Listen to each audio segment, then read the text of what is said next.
मूकं करोति वाचालं पङ्गुं लङ्घयते गिरिं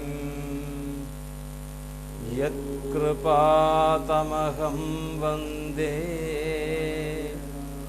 परमानन्दमाधवम्।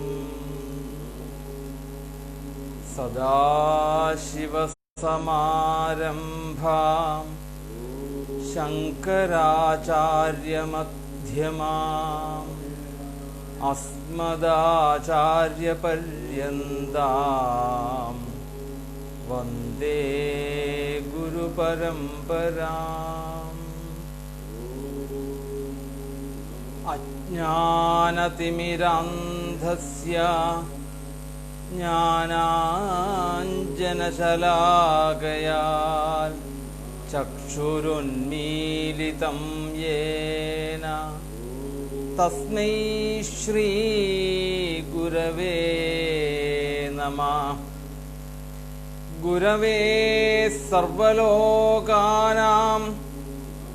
भिषजे भवरोगिणां निधये सर्वविद्यानां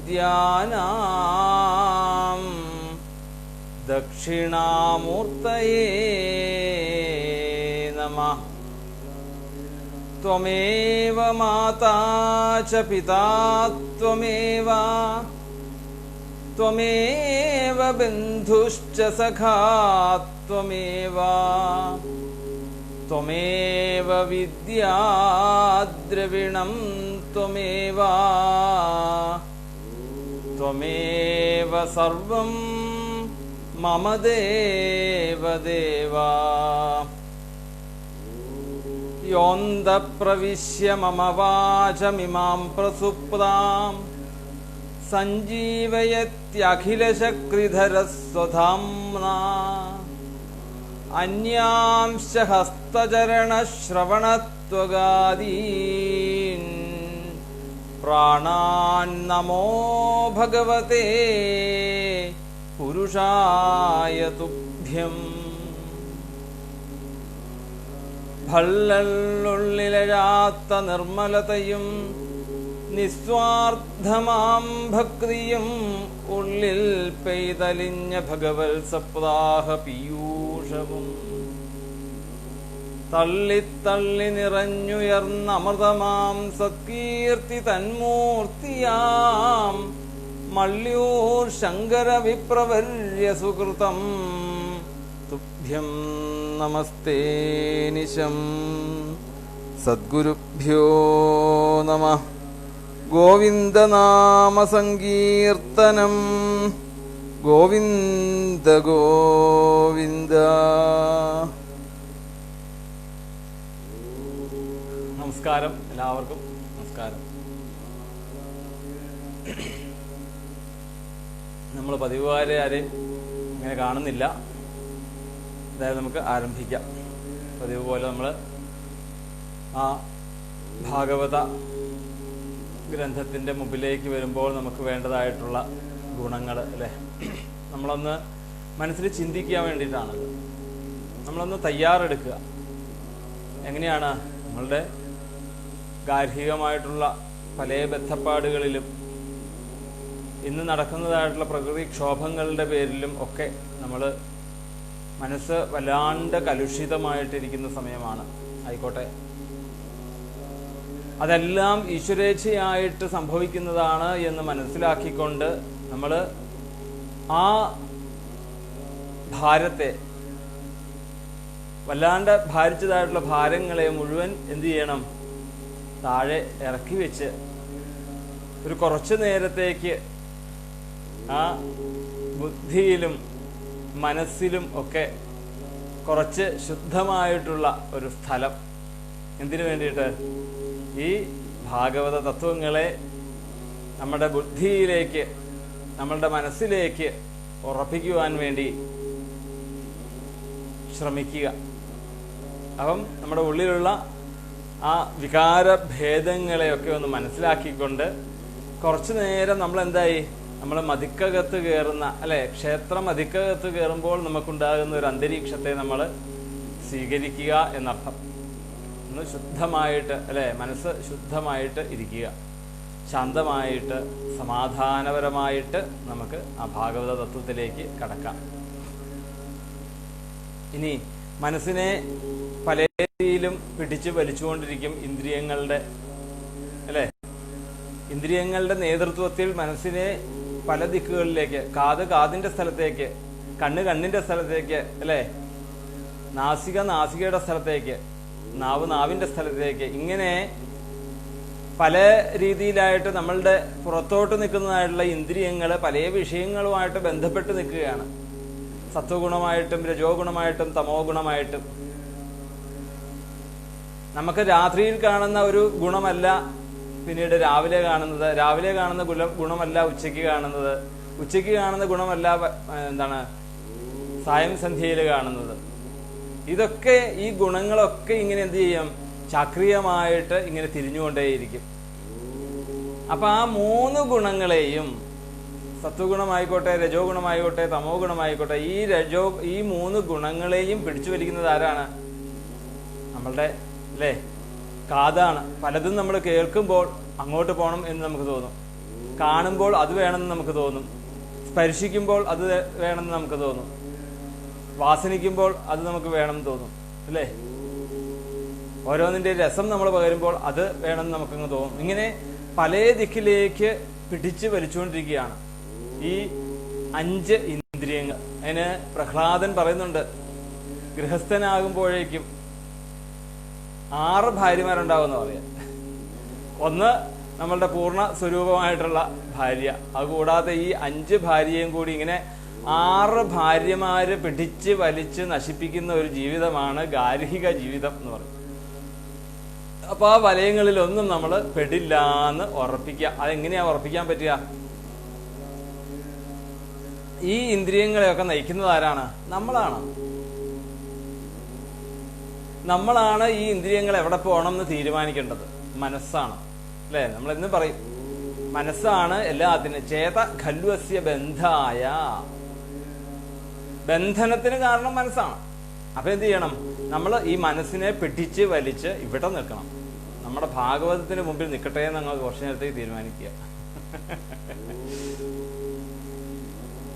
അപ്പം എവിടെ പോകില്ല. ഇന്ദ്രിയങ്ങളെയൊക്കെ എന്ത് ചെയ്യാം? പിടിച്ച് വലിച്ച് ഇവിടെ ഈ ഭാഗവതത്വം കുറച്ചു നേരം കേൾക്കാൻ പറയാ ഈ 5 ഭാര്യമാരോട്. പിന്നെ എന്തായി? മറ്റേ ഭാര്യയോട് നമ്മൾ പിന്നെ വീണ്ടും ചെന്ന് നമ്മൾ പറഞ്ഞു കൊടുക്കുക. അത് ദിവസവും വേണ്ടതാണ്. ഓക്കെ, അപ്പം അതാണ് നീതി എന്ന് പറയുന്നത്, ഭാഗവതത്തിന് വേണ്ടതായിട്ടുള്ള ഒരു ഗുണം. പിന്നെ സദാചാരം എന്ന് പറഞ്ഞാൽ ഓരോ ദിവസവും അല്ലെ ഓരോരോ കഥകളാണ് നമ്മൾ കേൾക്കുന്നത്. ആ കഥകളിലൂടെ തന്നെ നല്ല തത്വങ്ങളും ഉണ്ടാകുന്നു. ഈ തത്വങ്ങളൊക്കെ കേട്ടാൽ മാത്രം മതിയോ? പോരാ. പിന്നെ എന്ത് ചെയ്യണം? ആ കേട്ട തത്വങ്ങളെ നമ്മൾ കുറേശ്ശെ നമ്മളുടെ ജീവിതത്തിൽ പകർത്തുക. അതിഥി ബോധന ആചരണം പ്രചരണം എന്ന് പറയും. അതിഥി ബോധന ആചരണം പ്രചരണം, ഇതാണ് ഒരു ആചാര്യന്റെ ലക്ഷണത്തിൽ പറഞ്ഞ. അതിഥി ബോധപ്രചാരേണ ഇവ അധ്യയനം അനുഭവം ധ്യാനം. എല്ലാവരും ആചാര്യന്മാരാണ് അല്ലെ. എന്താണ് ആചാര്യൻ എന്നുള്ളതിന്റെ വാക്കിന്റെ അർത്ഥം? പറഞ്ഞു കൊടുക്കുന്ന ഭാഗവത പറഞ്ഞു കൊടുക്കുന്ന ആളാണോ ആചാര്യൻ എന്ന് പറയുന്നത്? അല്ലല്ല. ഏത് കർമ്മത്തെയും ആചരിക്കാൻ നമ്മൾ തയ്യാറാണോ, ആചരിക്കുന്ന ആളാണോ, അയാളെ ആചാര്യനാകുന്നുള്ളൂ. ഒരു ഭാഗവതമായിക്കോട്ടെ, രാമായണമായിക്കോട്ടെ, ശാസ്ത്രഗ്രന്ഥങ്ങളായിക്കോട്ടെ, അത് പറഞ്ഞു കൊടുക്കുന്നത് കൊണ്ട് ആചാര്യനാവുന്നില്ല അവിടെ. പിന്നെ എങ്ങനെയാണ് ആചാര്യനാവുന്നത്? അയാളെ ആചരിക്കണം. അതിഥി ബോധന ആചരണം പ്രചരണം. അതിന് പറയുന്നത് അതിഥിബോധ പ്രചാരണ ഇവ അധ്യയനം അനുഭവം ദാനം. അതാണ് ഒരു ആചാര്യന്റെ ലക്ഷണം. ആചാര്യൻ എന്ന് പറഞ്ഞാൽ ആരാന്ന് ശരി മനുഷ്യൻ എന്നുള്ള ഉദ്ദേശം മതി. മനുഷ്യത്വം സ്വീകരിച്ചിട്ടുള്ള ഒരു മനുഷ്യൻ എന്താണ് വേണ്ടതെന്നാണ് പറയുന്നത്. എന്താണ് അതിഥി എന്ന് പറഞ്ഞാല്? എന്താണോ നമ്മളെ അറിവ്, ആ അറിവിനെ നമ്മൾ വ്യക്തമായിട്ട് മനസ്സിലാക്കുക അല്ലേ. നമ്മൾ പറഞ്ഞു വിദ്യാഭ്യാസത്തിന് നമ്മൾ പറഞ്ഞു ഗുരുനാഥന്റെ അടുത്ത് കാണിച്ച്, ഗുരുനാഥൻ ദാ ഇന്നതാണ് ഭൗതിക ശാസ്ത്രം എന്നേ പറഞ്ഞ് കാണിച്ചു തരുള്ളൂ. പിന്നെ എന്ത് ചെയ്യണം?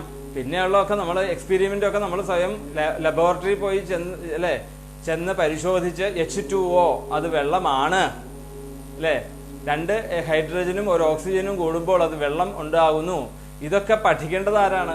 വിദ്യ കൊണ്ട് നമ്മൾ സ്വയം പഠിക്കണം.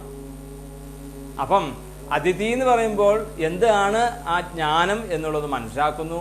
പിന്നെ ബോധന എന്ന് പറയുമ്പോൾ എന്താണ്? ആ മനസ്സിലാക്കിയ നിയമത്തെ അല്ലെങ്കിൽ ആ വിധിയെ അല്ലെ, വിധി നിഷേധങ്ങൾ എന്നാണ് പറയാ. അപ്പൊ വൈദികമായിട്ടുള്ള കർമ്മങ്ങളെ കുറിച്ച് ആദ്യം മനസ്സിലാക്കുക, മനസ്സിലാക്കി കഴിഞ്ഞതിന് ശേഷം അത് ബോധമാക്കുക. ബോധമാക്കുക എന്ന് പറഞ്ഞാൽ നമ്മളുടെ ഉള്ളിലേക്ക് അത് ഉറപ്പിക്കുമ്പോൾ നമ്മളുടെ അനുഭവത്തിലേക്ക് വരണം. നമ്മളുടെ അനുഭവത്തിലേക്ക് വരുന്നതിനാണ് ബോധന എന്ന് പറയുന്നത്. പിന്നെ ആചരണം, അത് നമ്മൾ ആചരിച്ച് നോക്കുക. നമ്മൾ അറിഞ്ഞ കാര്യം നമ്മളുടെ ആ കർമ്മത്തിലേക്ക് ഏർപ്പെടുത്തി ആ കർമ്മത്തിലൂടെ നമ്മൾ ചെയ്തു നോക്കുക. അങ്ങനെ ആചരിച്ച് കഴിയുമ്പോഴേ നമുക്കത് പൂർണ്ണമായിട്ട് ജ്ഞാനമാകുന്നുള്ളൂ. ഏതൊരറിവും അല്ലേ, പഞ്ചസാരയുടെ മധുരം എങ്ങനെയാണ് എന്ന് നമുക്ക് 2 മണിക്കൂർ ക്ലാസ് എടുത്താൽ ആ മധുരം മറ്റുള്ളവരിലേക്ക് പകർന്നു കൊടുക്കാൻ സാധിക്കുമോ? ഇല്ല. നമുക്ക് ഗ്രന്ഥത്തിൽ നിന്ന് വായിച്ചാൽ നമുക്ക് സാധിക്കുമോ? ഇല്ല. എങ്ങനെയാണ് പിന്നെ സാധിക്കുക? അതിൽ നിന്നും ഒരു 2 മണി പഞ്ചസാര കഷ്ണം എടുത്ത് നാവിലിട്ടാൽ ആണ് അതിന്റെ ആ മാധുര്യത്തിന്റെ അനുഭവം നമ്മൾക്ക് ഉണ്ടാകുന്നത്.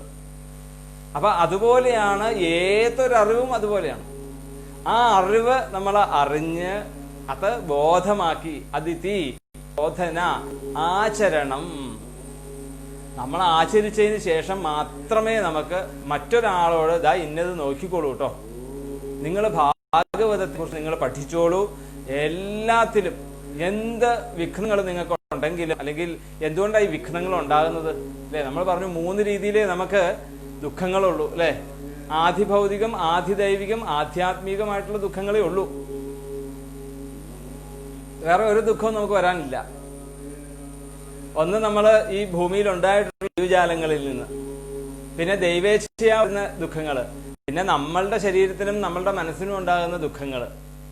ഈ 3 രീതിയിലുള്ള ദുഃഖങ്ങൾ നമ്മൾ അനുഭവിക്കുന്നുള്ളൂ. ഈ 3 ദുഃഖങ്ങളെയും നിങ്ങൾക്ക് ഇല്ലാണ്ടാക്കി തരാം എന്നാണ് ആര് പറഞ്ഞത്? ഭാഗവതം പറഞ്ഞത്. അപ്പോ നമ്മളും മറ്റൊരാൾക്ക് പറഞ്ഞു കൊടുക്കണമെങ്കിൽ എന്താണ്? നമുക്കും അതിൽ നിന്ന് ഒരു അനുഭവം ഉണ്ടെങ്കിലേ നമുക്ക് തുറന്ന മനസ്സോടുകൂടി ശുദ്ധമായിട്ട് പുഞ്ചിരിയോടുകൂടി മറ്റുള്ളവരിലേക്ക് ഈ ഭാഗവതം പറഞ്ഞു കൊടുക്കാൻ സാധിക്കുകയുള്ളൂ അല്ലെ. മാനസികമായിട്ടുള്ള ദുഃഖങ്ങള് ഏറ്റവും കൂടുതൽ നമ്മളെ അലട്ടിക്കൊണ്ടിരിക്കുന്ന മാനസികമായിട്ടുള്ള ദുഃഖങ്ങളാണ്. അത് എന്തുകൊണ്ടാണ് ഈ മാനസികമായിട്ടുള്ള ദുഃഖങ്ങൾ നമ്മളെ അലട്ടുന്നത്? എന്തുകൊണ്ടാണ്? എല്ലാ ഉത്തരവാദിത്വങ്ങളും എല്ലാ പ്രശ്നങ്ങളും എടുത്ത് നമ്മളുടെ തലയിലേക്ക് അങ്ങ് എടുത്ത് വെക്കും അല്ലെ. ആ മാലിന്യമായിട്ടുള്ള അഹംബോധം നമ്മളിൽ നിന്ന് എന്നാണോ മലിനമായിക്കൊണ്ട് അതിനെ നമ്മൾ പുറത്തേക്ക് എറിയുന്നത്, അന്ന് നമ്മളുടെ മനസ്സിൽ എല്ലാം മാറും. അന്നൊന്നും പിന്നെ അതങ്ങ് പോയി കഴിഞ്ഞാൽ പിന്നെ എന്തായി? പിന്നെ ഫ്രീ ആയി. നമ്മളൊന്നും നമ്മളുടെ ഈശ്വരനിലേക്ക് സമർപ്പിക്കാൻ നമ്മൾ തയ്യാറാകുന്നില്ല. നല്ലതും ചീത്തയും, നല്ലത് വന്നുകൊണ്ട് സന്തോഷിക്കുകയല്ല വേണ്ട. അതും ആരുടെ ഗുണം കൊണ്ടാണ്? അത് ഈശ്വരന്റെ ഗുണം കൊണ്ടാണ്. ഈശ്വരനായിട്ട് സമർപ്പിച്ചോളുക. സന്തോഷങ്ങൾ ഉണ്ടായിട്ടുണ്ടെങ്കിൽ, സുഖങ്ങൾ ഉണ്ടായിട്ടുണ്ടെങ്കിൽ, ദുഃഖങ്ങൾ ഉണ്ടായിട്ടുണ്ടെങ്കിലും അതും ഈശ്വരനെ ഏൽപ്പിച്ചേക്കുക, നമ്മളെ ബാധിക്കുന്നില്ല. കാരണം ഇതിന്റെ കർത്താവ് ആരാണ്? ഇതിന്റെ കർത്താവ് മോളിൽ നിന്നുള്ള ആ അഖണ്ഡ സച്ചിദാനന്ദ സ്വരൂപമാണ് എന്ന് എപ്പോഴും നമ്മൾ ഓർത്തിരിക്കുക. അപ്പൊ എന്തായി? അപ്പൊ നമുക്ക് ശുദ്ധമായിട്ട് തുറന്നിരുന്ന് നമുക്ക് സംസാരിക്കാൻ പറ്റും അല്ലേ. ജീവിതത്തിലെ അനുഭവങ്ങളില്ലാത്ത ആരോ ഉള്ളേ? ദുഃഖങ്ങളില്ലാത്ത ആരോ ഉള്ളേ? ഈ ബ്രഹ്മാവിന് വരെ ദുഃഖം അനുഭവിച്ചിട്ടുണ്ട് അല്ലേ. ബ്രഹ്മാവ് പോലും, ദേവന്മാരടക്കം ബ്രഹ്മാവ് വരെ ഈ ത്രിഗുണങ്ങളുടെ അടിസ്ഥാനത്തിലാണ്. അപ്പൊ ഈ ത്രിഗുണങ്ങൾ ബന്ധപ്പെട്ടിട്ടുണ്ടോ? അത് മായയാണ്. ആ മായ ബന്ധപ്പെട്ടിട്ടുണ്ടെങ്കിൽ തീർച്ചയായിട്ടും നമ്മൾ ദുഃഖത്തിനും സുഖത്തിനും ഒക്കെ അടിമപ്പെടേണ്ടി വരും എന്ന് നമ്മൾ ഉറപ്പിക്കുക. അപ്പൊ അതിനെ നിയന്ത്രിക്കണമെങ്കിൽ ആര് വേണം? ജ്യോത്സ്യം വിചാരിച്ച് നടക്കോ? ഇല്ല. തിരുമേനി വിചാരിച്ച് നടക്കോ? പൂജ ചെയ്ത് മാറ്റാന്ന് വിചാരിച്ച് നടക്കോ? നടക്കില്ല. പൂജ ചെയ്ത് മാറ്റാൻ പറ്റും. എങ്ങനെ? നമ്മൾ പൂജ ചെയ്യുന്ന സമയത്ത് നമ്മൾ ആ പൂജ നടക്കുന്ന സമയത്തെങ്കിലും കുറച്ചു നേരം എന്ത് ചെയ്യും? ഭഗവാന്റെ നാമങ്ങൾ ജപിക്കും. അതൊരു സൽക്കർമ്മമായതുകൊണ്ട്, ആ സൽക്കർമ്മത്തിന്റെ ഫലമായതുകൊണ്ട് ആ ഒരു സദ് അന്തരീക്ഷം അവിടെ ഉണ്ടാകുന്നതുകൊണ്ട് ആ അന്തരീക്ഷം നമ്മളെ കൊണ്ട് പലതും സൽക്കർമ്മങ്ങൾ നമ്മളെ കൊണ്ട് ചെയ്യിക്കുന്നു. അതിന്റെ അടിസ്ഥാനത്തിൽ നമുക്ക് ഒരു പരിധി വരെ, അത്രയേ ഉള്ളൂ, ഒരു പരിധി വരെ നമുക്ക് ആശ്വാസം കിട്ടുന്നുള്ളൂ പൂജ കൊണ്ടാണേലും. ഇപ്പൊ ജ്യോത്സ്യന്മാര് നമുക്ക് വിധിച്ചിരിക്കുന്നതായിട്ടുള്ള നമ്മളുടെ ഗ്രഹനില അനുസരിച്ച് ദോഷങ്ങൾ കണ്ട് അല്ലെ അവര് മനസ്സിലാക്കിക്കൊണ്ട് ഒരു ജ്യോത്സ്യൻ ഒരു ചാർത്ത എഴുതി പൂജ നമ്മൾ കഴിപ്പിച്ചാൽ തന്നെയും ഒരു പരിധി വരെ അതിന്റെ ഒരു പരിധി വരെ ആ സൽക്കർമ്മങ്ങളെ കൊണ്ട് 60% അവിടെ തീരുന്നുള്ളൂ. 60 ഒരു 40% അവിടെ ഫലമാകുന്നുള്ളൂ. ബാക്കി 60% ആരാക്കുന്നത് നമ്മളിൽ തന്നെയാണ്. അതെപ്പോഴാണ് നമ്മളിൽ തന്നെ ആകുന്നത്? നമ്മളുടെ മനസ്സിനെ നമ്മൾ നിയന്ത്രിച്ചുകൊണ്ട് അത് മാറുവാൻ വേണ്ടിയിട്ട് എന്തായി നമ്മൾ പോസിറ്റീവായിട്ട് ചിന്തിച്ചുകൊണ്ടിരിക്കുക അല്ലെ. നമ്മളൊരു പൂജയൊക്കെ നടത്തുമ്പോഴും നമുക്ക് പോസിറ്റിവിറ്റിയാണ് നമ്മുടെ ഉള്ളിൽ നിറയുന്നത്. ഈ പോസിറ്റിവിറ്റി തന്നെയാണ് ഈശ്വരൻ. അത് സദാസമയം നമുക്ക് കൊണ്ടുവരാൻ സാധിച്ചാൽ ഒരു ജ്യോത്സ്യനും വേണ്ട, ഒരു തിരുമേനിയും വേണ്ട പൂജയ്ക്ക്. അപ്പൊ ഈ പോസിറ്റിവിറ്റി നമ്മൾ ക്രിയേറ്റ് ചെയ്തെടുക്കുക എന്ന് വേണേ പറയാം. ആ നന്മയെ നമ്മൾ ഉത്ബോധനം ചെയ്തുകൊണ്ടിരിക്കുക. അതിനു വേണ്ടിട്ട് നമ്മൾ എന്താണ് ചെയ്യേണ്ടതെന്ന് പറഞ്ഞത്? അതിനുവേണ്ടിയാണ് നമ്മൾ പറഞ്ഞത് സത്സംഗം ഉണ്ടാകുക അല്ലെ. ഞാൻ ഇന്നലെ പറഞ്ഞ ഒരു സൗഹൃദ സംഭാഷണം എന്നൊക്കെ പറയുന്നത് എപ്പോഴും എന്താവും? അത് ഒരു സമാന ഹൃദയന്മാരുമായിട്ട് സംസാരിക്കുമ്പോൾ നമ്മളുടെ കലുഷിതമായിട്ടുള്ള പല വികാരങ്ങളും എവിടെ പോകുന്നു? നമ്മുടെ ഉള്ളിൽ നിന്നും ഇല്ലാണ്ടാകുന്നു. നല്ല നല്ല സുഹൃത്തുക്കളെ നമ്മൾ തിരഞ്ഞെടുക്കുക. ആ സുഹൃത്തുക്കളുമായിട്ട് നമ്മൾ സംസാരിച്ചുകൊണ്ടിരിക്കുമ്പോൾ നമ്മളുടെ ഉള്ളു ശുദ്ധമായിക്കൊണ്ടിരിക്കുന്നു. ഈ ഉള്ളു ശുദ്ധമാകുന്നത് എപ്പോഴാണോ ആ ഉള്ളു ശുദ്ധമാകുന്നത് തന്നെയാണ് ഈശ്വര സേവ എന്ന് പറയുന്നത്, അല്ലെങ്കിൽ ഈശ്വരൻ എന്ന് പറയുന്നത് ആ ശുദ്ധതയാണ്. അപ്പം ആ ഈശ്വരനെ ഉള്ളുകൊണ്ട് നിറയ്ക്കുന്നത് എങ്ങനെയാണ്? ഇങ്ങനെയുള്ള സത്സംഗങ്ങളിലൂടെ, സൽഗ്രന്ഥങ്ങളിലൂടെ അല്ലേ. ഇവിടെയാണേലും നമ്മൾ പല രീതിയിലുള്ള ബുദ്ധിമുട്ടുകൾ അനുഭവിക്കുന്നവരാണെങ്കിൽ പോലും ഒരു 1.5 മണിക്കൂർ നേരത്തേക്ക് നമ്മൾ ഭഗവത് ലോകത്തിലേക്ക് നമ്മളിങ്ങനെ ഓരോന്നും പറഞ്ഞ്, ഓരോ കഥകളും പറഞ്ഞ്, തത്വങ്ങളും പറഞ്ഞ് അല്ലേ നമ്മൾ ആനന്ദിക്കുന്നു. ആ സമയത്തൊന്നും നമുക്ക് മറ്റു വികാരങ്ങളെ നമ്മുടെ ഉള്ളിലേക്ക് വരുന്നില്ല. ഇതിനെ എന്ത് ചെയ്യണം? ഇതിനെ നമ്മൾ കൂടുതൽ സമയത്തേക്ക് നമ്മൾ ശീലിപ്പിച്ച് അത് കൂടുതൽ ആക്കിക്കൊണ്ട് നമ്മളുടെ ജീവിതം മുഴുവൻ എന്താകണം? ഈ സച്ചിന്തകൾ കൊണ്ട് നിറയാൻ നമുക്ക് പറ്റണം. അപ്പം അതിനാണ് സദാചാരം എന്ന് പറയുന്നത്. പിന്നെ ആധ്യാത്മിക ഭാഷയാണ് നമുക്ക് വേണ്ടത് അല്ലെ. നമുക്ക് ഭാഗവതത്തിൽ നിന്നും ധാരാളം കാര്യങ്ങൾ, ഇന്നലെ നമ്മൾ ഒരൊറ്റ ശ്ലോകത്തിൽ നിന്നും എത്ര കാര്യങ്ങൾ നമുക്ക് മനസ്സിലാക്കാൻ സാധിച്ചു. അപ്പം ആ കിട്ടുന്ന അറിവുകൾ വെറുതെ അത് കേട്ട് ഒരു ചെവിയിൽ കൂടെ കേട്ട് മറു ചെവിയിലൂടെ കളയാനുള്ളതല്ല. പിന്നെ എങ്ങനെയാണ്? ഒരു ചെവിയിലൂടെ കേട്ട് ആ അന്നനാളത്തിലൂടെ അല്ലെങ്കിൽ ഉള്ളിലെ ആ ഗ്രന്ഥികളിലൂടെ ഹൃദയഗ്രന്ഥികളിലേക്ക് എത്തി പിന്നെ നമ്മളിൽ നിന്നും അല്ലെ വാക്കാകുന്ന ആ തത്വങ്ങളെ പുറമേയുള്ള മറ്റുള്ളവരിലേക്ക് അറിവിനെ പകർന്നു കൊടുക്കുമ്പോൾ മാത്രമേ അത് യഥാർത്ഥത്തിൽ അത് വേണ്ട രീതിയിൽ അത് പ്രയോജനമാകുന്നുള്ളൂ. വെറുതെ കേൾക്കാനുള്ളതല്ല, കേട്ട് കളയാനുള്ളതല്ല എന്നർത്ഥം. അത് കേട്ട് ഹൃദയസ്ഥമാക്കുക. അതുകൊണ്ടാണ് നമ്മൾ ആദ്യം തന്നെ പറഞ്ഞു ഹൃദയ ആദികവയേ. ഈ ഭാഗവതം മുഴുവൻ എങ്ങനെയാണ്? ഹൃദയം കൊണ്ട് കേൾക്കണം. കണ്ണോട് കണ്ണ് വേണം പറഞ്ഞ് ഈ ശാസ്ത്രഗ്രന്ഥങ്ങളൊക്കെ വേദം ചൊല്ലിക്കുന്നത് അങ്ങനെയാണ്. നേരെ മുഖാമുഖം ഇരിക്കും. ഈ ചൊല്ലിക്കുന്ന ഓയ്ക്കനും അതുപോലെ ചൊല്ലുന്ന കുട്ടിയും നേരെ കണ്ണോട് കണ്ണ് നോക്കിയിരുന്നു കൊണ്ടാണ് വേദങ്ങൾ. അപ്പം ഈ ഹൃദയത്തിൽ നിന്നും ഹൃദയത്തിലേക്ക് പകർന്നു പോവുകയാണ്. അവിടെ ഒരു എഴുത്തുകുത്തുകളോ ഒന്നുമില്ല അവിടെ. അങ്ങനെ നേരെ എന്താണ്? ഹൃദിസ്ഥമാക്കുകയാണ് വേദങ്ങൾ. ഇപ്പൊ തൃശ്ശൂര് ബ്രഹ്മസ്വം മഠത്തിലൊക്കെ കൊച്ചു കുട്ടികളൊക്കെ ഏകദേശം ഒരു 6 വർഷം കഴിയുമ്പോഴത്തേക്കും 18,000 ശ്ലോകങ്ങളൊക്കെ ഹൃദിസ്ഥമാക്കുന്നത് എങ്ങനെയാണ്? അവർക്കൊന്നും പിന്നെ ഉരുവിടേണ്ട കാര്യമില്ല. ആ ബന്ധമാണ്. ആ ഹൃദയത്തിലേക്ക് പോകുന്ന ആ ഒരു ഗുരുനാഥ ശിഷ്യ പാരമ്പര്യം അല്ലെങ്കിൽ പരസ്പര ബന്ധം, ഗുരുശിഷ്യ ബന്ധം കൊണ്ട് അത് തന്നെ ഹൃദയത്തിലേക്ക് ആകും എന്ന് പറയുകയാണ്. അപ്പോ ഇവിടെ ശൗനകാദികളും സൂതനുമായിട്ടും ഇതേപോലെ തന്നെയാണ്. നേരെ പരസ്പരം രണ്ട് പേരും ഉദങ്മുഖന്മാരായിട്ട് ഇരുന്നു കൊണ്ട് ഇത് കേൾക്കുന്നു. പിന്നീട് എന്തായിരുന്നു പറഞ്ഞത് നമ്മള്? ആധ്യാത്മിക ഭാഷ, തത്വം അല്ലെ, ആ താത്വിക ഭാഷയാണ് നമ്മൾ സ്വീകരിക്കേണ്ടതെന്ന് പറഞ്ഞു. ഇനി നമുക്ക് വേണ്ടത് അല്ലെ, നമുക്ക് ഈ സത്സംഗങ്ങളെ കൊണ്ട് നമുക്ക് കിട്ടേണ്ടതായിട്ടുള്ള ഫലം എന്താണ് നമുക്ക് വേണ്ട ഫലം? നമ്മളുടെ ജീവിതത്തിലെ മനസ്സുകൊണ്ടും വാക്കുകൊണ്ടും പ്രവൃത്തി കൊണ്ടും ചെയ്യുന്ന എല്ലാ കർമ്മങ്ങളും എന്ത് ചെയ്യണം? അതിനെയൊക്കെ സത്യമാക്കി മാറ്റണം, അല്ലെങ്കിൽ ശുദ്ധമാക്കി മാറ്റണം. അതിനു വേണ്ടിയിട്ട് നമ്മൾ ഭഗവാനോട് പ്രാർത്ഥിക്കുക. ആ സത്യത്തിലെ ഉറച്ച വിശ്വാസം നമുക്ക് ഉണ്ടാവുക. അപ്പൊ അതിനു വേണ്ടിയിട്ട് നമുക്ക് ആ ശ്രീമദ് ഭാഗവതം ശബ്ദബ്രഹ്മമാകുന്ന ആ ഭഗവത്പരമാകുന്ന പ്രത്യക്ഷ സ്വരൂപമായിട്ടുള്ള ഭാഗവതത്തിന്റെ ദിവ്യനാമം നമുക്ക് ഒരു 3 ജപിക്കാം. ജപിച്ചോടുകൂടി നമുക്ക് ആ ശ്ലോകങ്ങളിലേക്ക് കടക്കാം. സത്യം പരം ധീമഹി, സത്യം പരം ധീമഹി, സത്യം പരം ധീമഹി. ഗോവിന്ദനാമ സങ്കീർത്തനം ഗോവിന്ദ ഗോവിന്ദ. ഇന്നലെ നമ്മള് അല്ലെ 1-ാമത്തെ സ്കന്ധത്തില് 4-ാമത്തെ അധ്യായത്തില് 3 ശ്ലോകങ്ങളാണ് നമ്മൾ പറഞ്ഞത് അല്ലെ. എന്തൊക്കെയായിരുന്നു 3 ശ്ലോകങ്ങള്? തുടക്കം എങ്ങനെയാണ്? നമ്മൾ പറഞ്ഞു ഒരു പ്രകരണം കഴിഞ്ഞു അല്ലെ. അവസാനം അത് പറഞ്ഞു നിർത്തിയത് എങ്ങനെയാണ്? 3-ാമത്തെ അധ്യായത്തില് സോഹം ശ്രാവയിഷ്യാമി യഥാതീതം യഥാമതി. ശൗനകാദികളെ എന്റെ ബുദ്ധിക്കനുസരിച്ച് ഞാൻ മനസ്സിലാക്കിയതനുസരിച്ച് നിങ്ങൾക്ക് വേണ്ടത് ഞാൻ പറഞ്ഞു തരാം എന്നുള്ള പറയുമ്പോൾ തന്നെ അവിടെ എന്താണ്?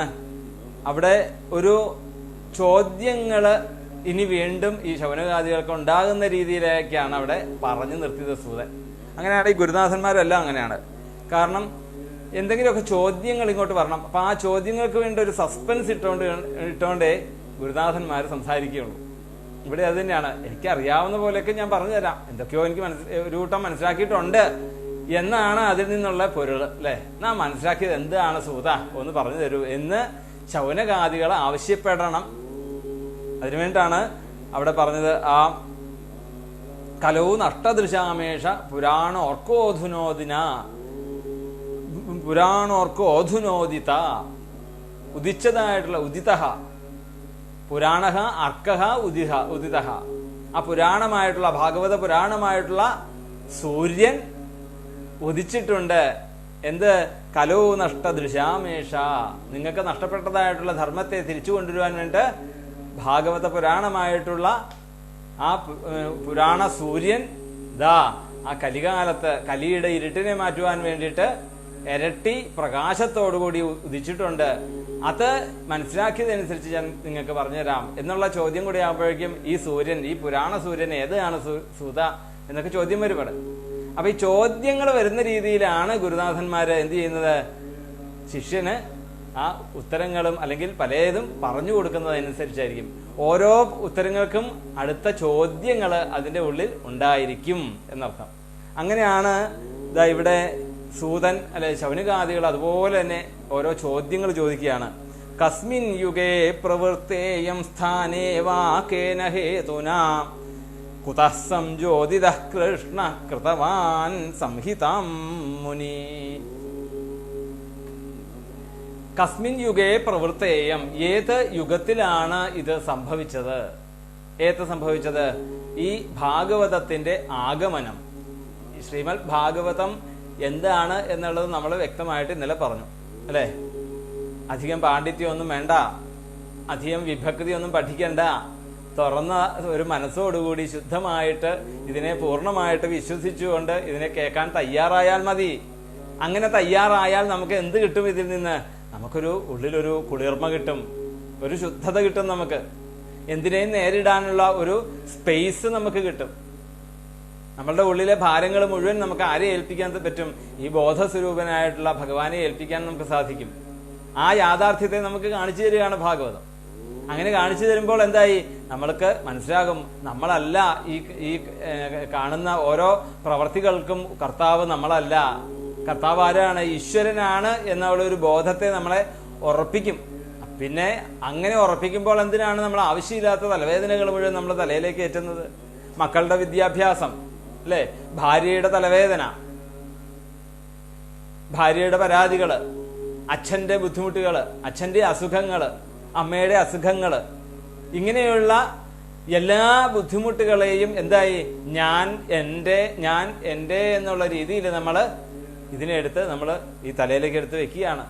ഈ ഞാനും എൻ്റെ ഒന്നും നമ്മൾ ഈ കാണുന്ന പ്രകൃതി, ഈ ശരീരമാകുന്ന അല്ലെങ്കിൽ ബുദ്ധിയാകുന്ന മനസ്സാകുന്ന ആളല്ല ഞാൻ.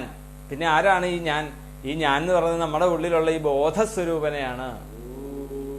അതുകൊണ്ടാണ് ആ ബോധസ്വരൂപിനെയാണ് നിങ്ങൾ ഓരോ രൂപവും നാമവും ഇട്ട് നിങ്ങൾ വിളിച്ചുകൊണ്ടിരിക്കുന്നത്. പിന്നെ എന്തിനാണ് നമ്മളുടെ എൻ്റെ എന്നുള്ള പേരിടുന്നത്? അല്ലെ, എന്നുള്ള രീതിയിൽ നമ്മൾ ഇതൊക്കെ നമ്മൾ എടുത്ത് തലയിൽ വെക്കുന്നത്? വെക്കണ്ട. അപ്പം അത് വെക്കണ്ടെന്ന് കാണിച്ചു തരുവാൻ വേണ്ടിയിട്ടാണ് ഭാഗവതം എന്ന് പറയാ. അപ്പം ഇവിടെ ചോദിക്കുകയാണ്, കസ്മിൻ യുഗേ പ്രവൃത്തേയം. അപ്പം ഭാരതം അല്ല, 17 പുരാണങ്ങളല്ല, രാമായണമല്ല, ഇതൊക്കെ എന്തായി? ഇതിനൊക്കെ മനസ്സിലാക്കാൻ വളരെയധികം പ്രയാസമുണ്ട്. അതിലുമൊക്കെ ഒരു ഉപരിയായിട്ട് ഇതിന് ഒരു മഹാത്മ്യം ഉണ്ട് എന്ന് മനസ്സിലാക്കിക്കൊണ്ടാണ് ചോദിക്കുന്നത്, ഈ ഭാഗവതം ഏത് യുഗത്തിലാണ് ഉണ്ടായത് സൂത? കസ്മിൻ യുഗേ പ്രവർത്തേയം. പിന്നെ സ്ഥാനേവാക്കേന ഹേതുന, ഏത് സ്ഥാനത്ത് വെച്ചാണ്, എവിടെ വെച്ചാണ് ഇത് ഇവർക്ക് ഈ ശുഖപരീക്ഷിത് സംവാദം നടന്നത്? പിന്നെ കുത സംജോതിത കൃഷ്ണ കൃതവാൻ സംഹിതാം മുനി. ഇനി ആ കൃഷ്ണൻ എന്നു പേരായിട്ടുള്ള വേദവ്യാസന്റെ പേര് കൃഷ്ണൻ എന്നാണ്. അപ്പൊ കൃഷ്ണൻ എന്നു പേരായിട്ടുള്ള ആ വേദവ്യാസന് എന്താണ് പ്രചോദനമായത് ഈ ഗ്രന്ഥത്തെ രചിക്കുവാൻ വേണ്ടിയിട്ട്? അപ്പം വേദവ്യാസന് പ്രചോദനമായത് എന്തുകൊണ്ടാണ്? അല്ലെങ്കിൽ വേദവ്യാസന് ഈ ഇത്രയും 1,00,000 ശ്ലോകങ്ങളടക്കുന്ന ഇതിഹാസങ്ങൾ, അല്ലെ, 2 ഇതിഹാസമാണ് നമുക്കുള്ളത്. ഏതൊക്കെയാണ്? ശ്രീമല്ലല്ല, മഹാഭാരതവും പിന്നെ രാമായണവും, വാത്മീകി രാമായണവും അതുപോലെ മഹാഭാരതവുമാണ് ഇതിഹാസങ്ങൾ. മറ്റൊക്കെ പുരാണങ്ങളാണ്. പുരാണങ്ങളുടെ നിർമ്മാണം കഴിഞ്ഞതിന് ശേഷമാണ് ഇതിഹാസങ്ങളിലേക്ക് കടന്നത്. എന്തിനാണ് ഇതിഹാസങ്ങൾ നിർമ്മിച്ചത്? അതൊക്കെ നമ്മൾ ഇനി അങ്ങോട്ട് പോകുമ്പോൾ പറയും. എങ്കിലും ഒന്ന് സൂചിപ്പിക്കാം. വേദങ്ങളിൽ നിന്ന് ജനങ്ങളിലേക്ക് എത്താതെ, ഉപനിഷത്തുക്കള് ജനങ്ങളിലേക്ക് എത്താതെ, 17 പുരാണങ്ങള് നിർമ്മിച്ചു. ഈ 17 പുരാണങ്ങള് നിർമ്മിച്ചിട്ടും ജനങ്ങൾക്ക് വേണ്ടതായിട്ടുള്ള രീതിയിൽ ഒരു മാറ്റം ആര് കണ്ടില്ല? വേദവ്യാസ മഹർഷി കണ്ടില്ല. ധർമാധർമ്മങ്ങളെ കുറിച്ചുള്ള ഒരു ബോധം ജനങ്ങളിലേക്ക് എത്തിയതായിട്ട് വേദവ്യാസ മഹർഷിക്ക് മനസ്സിലായിട്ടില്ല. അങ്ങനെ വന്നപ്പോഴാണ് വേദവ്യാസ മഹർഷി എന്ത് ചെയ്തു? ഈ ധർമ്മത്തെയും അധർമ്മത്തെയും വ്യക്തമായിട്ട് മനസ്സിലാക്കുന്ന രീതിയിൽ അവിടെ ഇതിഹാസങ്ങളെ നിർമ്മിച്ചു. 2 ഇതിഹാസങ്ങൾ. ഏതൊക്കെയാണ്? വാത്മീകിയുടെ 2 ഇതിഹാസങ്ങൾ. ഒന്ന് അധ്യാത്മരാമായണം, വേദവ്യാസ മഹർഷി എഴുതിയതാണെന്നാണ് പറയുന്നത്. രാമായണം വേദവ്യാസ മഹർഷിയുടെ ആധ്യാത്മിക രാമായണമുണ്ട്. പിന്നെ വാത്മീകി മഹർഷിയുടെ രാമായണം ഇതിഹാസമാണ്. ഇതി ഇഹ ആസീത് എന്നാണ് അതിന്റെ അർത്ഥം. ഇതിഹാസം എന്നുള്ളതിന്റെ എന്താണ് അത് പറഞ്ഞത്?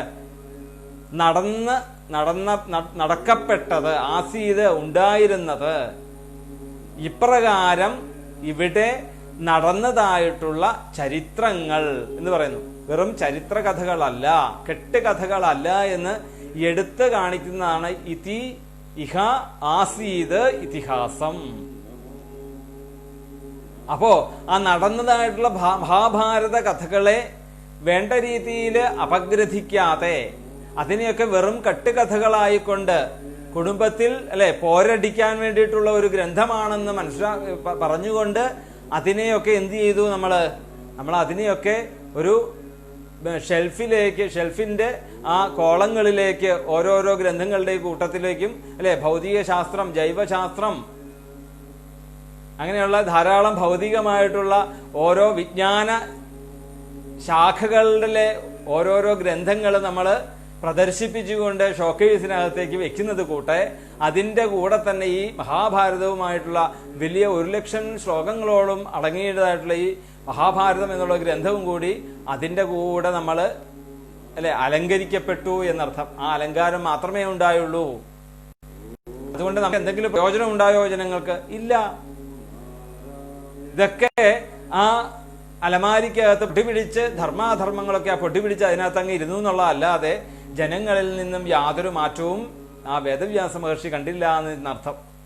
എന്നിട്ട് എന്ത് ചെയ്തു വേദവ്യാസ മഹർഷി? അതിനുശേഷം ഇങ്ങനെ വിഷണ്ണനായിട്ടിരിക്കുമ്പോഴാണ് അവിടെ നാരദ മഹർഷി അവിടെ എത്തുന്നത്. ഈ ഭാഗവതത്തിലെ നമുക്ക് ഉടനീളം ഇനി അങ്ങോട്ട് പോകുമ്പോൾ കാണാം ഒരു 3 പ്രതിഭാ സംഗമങ്ങളെ കാണാൻ പറ്റും. ആദ്യത്തെ പ്രതിഭാ സംഗമത്തിനെ നമ്മൾ കണ്ടു അല്ലെ? നമ്മളെ ഈ യുവജനോത്സവത്തിനൊക്കെ കലാപ്രതിഭ എന്നൊക്കെ പറഞ്ഞു, കലാതിലകം എന്നൊക്കെ പറയല്ലേ. എന്തിനാണ് ഈ പ്രതിഭ എന്ന് പറയുന്നത്? പ്രകർഷേണയുള്ള ഭാസിക്കുന്ന അല്ലെങ്കിൽ പ്രകർഷേണ ഉള്ള ഒരു ഐശ്വര്യം നിറഞ്ഞതായിട്ടുള്ള അല്ലെങ്കിൽ ഗുണങ്ങൾ നിറഞ്ഞതായിട്ടുള്ളവരെയാണ് നമ്മൾ പ്രതിഭകൾ എന്ന് പറയുന്നത്. ആ പ്രതിഭകളായിട്ടുള്ള ഒരു 3 പ്രതിഭാ സംഗമത്തെ നമുക്ക് കാണാൻ സാധിക്കും. ഒന്ന് സൂത ശൗനക സംവാദം, പിന്നെ വ്യാസ നാരദ സംവാദം, പിന്നീടോ ശുക പരീക്ഷിത് സംവാദം. ഇതിലെ ഓരോരുത്തരെയും നമ്മൾ എടുത്തു നോക്കിക്കഴിഞ്ഞാൽ എല്ലാവരുടെയും ആ പ്രതിഭാത്വം നമുക്ക് മനസ്സിലാക്കാം അല്ലെ? സൂത ശൗനക സംവാദം നമ്മൾ വ്യക്തമായിട്ട് മനസ്സിലാക്കി. ആരാണ് ഉഗ്രശ്രവസ് എന്നുള്ള സൂതനെ നമുക്ക് മനസ്സിലാക്കി. അച്ഛനായിട്ടുള്ള രോമഹർഷന്റെ മകനായിട്ടുള്ള സൂതൻ അല്ലേ? അത് തന്നെയല്ല, ഈ ഉഗ്രശ്രവസിന്റെ കേമത്തം കുറച്ചുകൂടെ വലിയൊരു കേമത്തമുണ്ട്. എന്താണ്?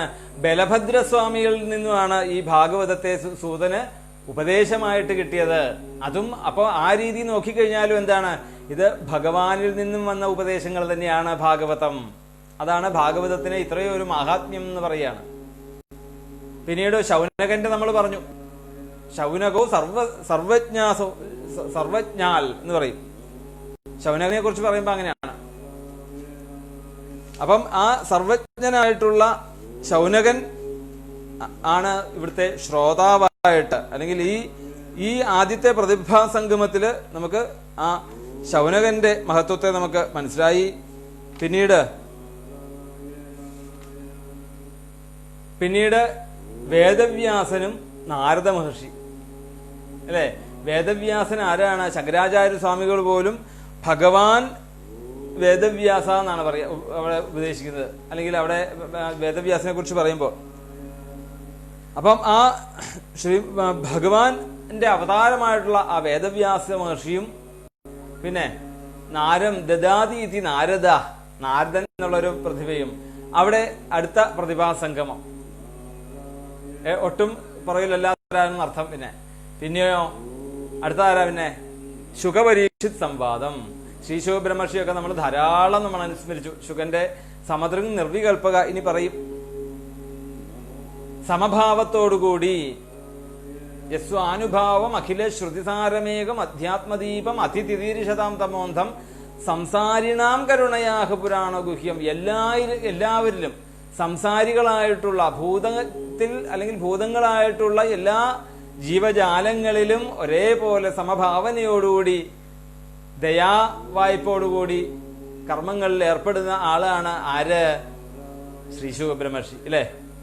പരീക്ഷിത്തോ എല്ലാ ചക്രവർത്തി പദവും അല്ലെങ്കിൽ ലോകത്തെ മുഴുവൻ ഭരിച്ചുകൊണ്ടിരിക്കുന്ന ഭക്തന്മാരുടെ പിതൃപിതാമഹന്മാരെല്ലാം ആ കൃഷ്ണഭക്തന്മാരായിട്ടുള്ള യുധിഷ്ഠിരാദികള് മുത്തശ്ശന്മാരെല്ലാവരും ആരാണ്? ആ 5 പേരും മുത്തശ്ശന്മാരുടെ അനിയന്മാര്, ഇവരൊക്കെ എല്ലാവരും ഏട്ടന്മാര് അനിയന്മാരൊക്കെ ആ കൃഷ്ണഭക്തന്മാരുടെ മക്കളുടെ മക്കളായിട്ടുള്ള പരീക്ഷിത്ത്. പരീക്ഷിത്ത് തന്നെ ആണ് ആ പാണ്ഡവ വംശത്തിൽ തന്നെ ഒരു ചക്രവർത്തി പദത്തിന് അലങ്കരിക്കപ്പെട്ട ആള്. അപ്പം ആ മുത്തച്ഛന്റെയും അതുപോലെ അച്ഛന്റെയും ഒക്കെ എല്ലാ ഗുണങ്ങളും തികഞ്ഞതായിട്ടുള്ള പരീക്ഷിത്ത് സുഖസൗഖ്യവാനായിക്കൊണ്ട് ജീവിക്കുന്നു. ചക്രവർത്തിയായിട്ട് ലോകത്തെ ഭരിച്ചുകൊണ്ട് എല്ലാവരും അംഗീകരിച്ചുകൊണ്ട് ഇങ്ങനെയുള്ള സൗഖ്യത്തോടുകൂടിയിരിക്കുന്ന പരീക്ഷിത്ത് എല്ലാം ഒരു നിമിഷത്തെ കൊണ്ട് ത്യജിക്കാൻ തയ്യാറാവുന്നു. മകനായിട്ടുള്ള ജനമേജയനെ ഈ ഐശ്വര്യങ്ങൾ മുഴുവൻ പൂർണ്ണമായിട്ട് അല്ലെ ഗതം ഗതം സർവം ഉപേക്ഷണീയം എന്നുള്ള രീതിയിൽ കൊടുക്കാൻ തയ്യാറായിക്കൊണ്ട് ഇരിക്കുന്ന പരീക്ഷിത്ത്. അപ്പം ഈ പ്രതിഭകള് 3 പ്രതിഭാ സംഗമം നമുക്ക് ഇതില് കാണാൻ സാധിക്കും. അപ്പം ഇവരുടെ ചോദ്യം ഇതാണ്. അപ്പം 3 ചോദ്യങ്ങളാണ് ഇവിടെ ചോദിച്ചത്. ഈ ചോദ്യം ഇവിടെ കഴിഞ്ഞു. എങ്ങനെയാണ് നമ്മൾ ഈ ഭാഗവതയൊക്കെ അപഗ്രഥനം ചെയ്യുന്നത്? ചോദ്യത്തിൽ നിന്നും കിട്ടേണ്ടത് എന്താണ്?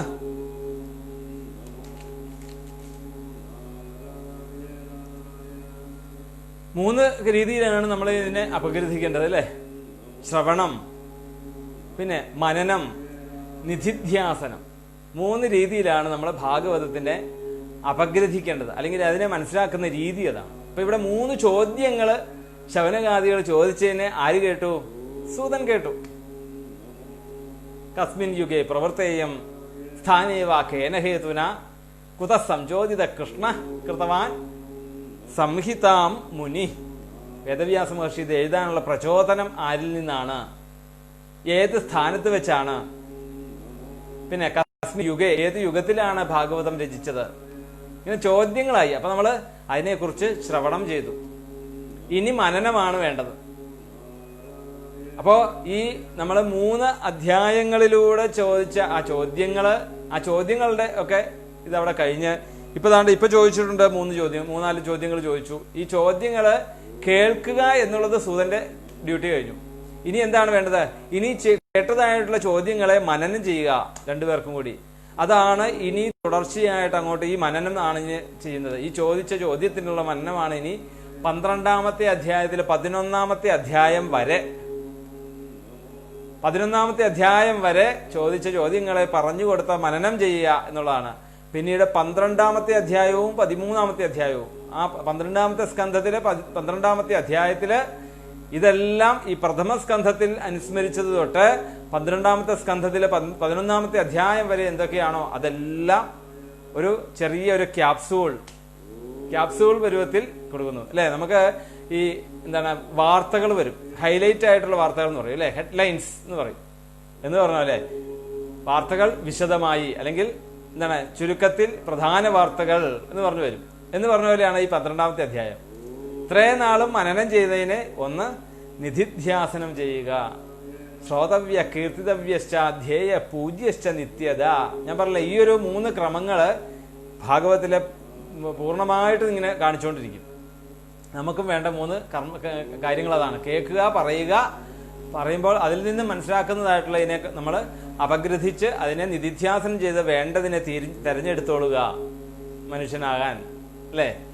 ഓക്കെ, ഇനി 4ാമത്തെ ശ്ലോകം നോക്കാം. തസ്യ പുത്രോ മഹായോഗി സമദൃങ് നിർവികൽപക ഏകാന്ത മതിരുന്നിദ്രോ ഗൂഢോ മൂഢ ഇവേയത്തെ. അവിടെ പറയാണ് തസ്യപുത്രോ മഹായോഗി സമദൃങ് നിർവികൽപക. അതായത് ഈ വേദവ്യാസ മഹർഷി കുതസംചോദിത കൃഷ്ണകൃതവാൻ സംഹിതാ മുനി എന്നാണ് പറയുന്നത് അല്ലെ? കൃഷ്ണൻ എന്നു പേരായിട്ടുള്ള മുനിയായിട്ടുള്ള വേദവ്യാസ മഹർഷി എന്തുകൊണ്ടാണ് ഈ ഭാഗവതം രചിക്കാൻ കാരണമായത്, പ്രചോദനമായത്? എന്തിന്റെ പ്രചോദനം കൊണ്ടാണ്? അതിനുശേഷമാണ് ചോദിച്ചത് തസ്യപുത്രോ മഹായോഗി സമദൃങ് നിർവികൽപക. അവിടെ പറയുകയാണ് ഈ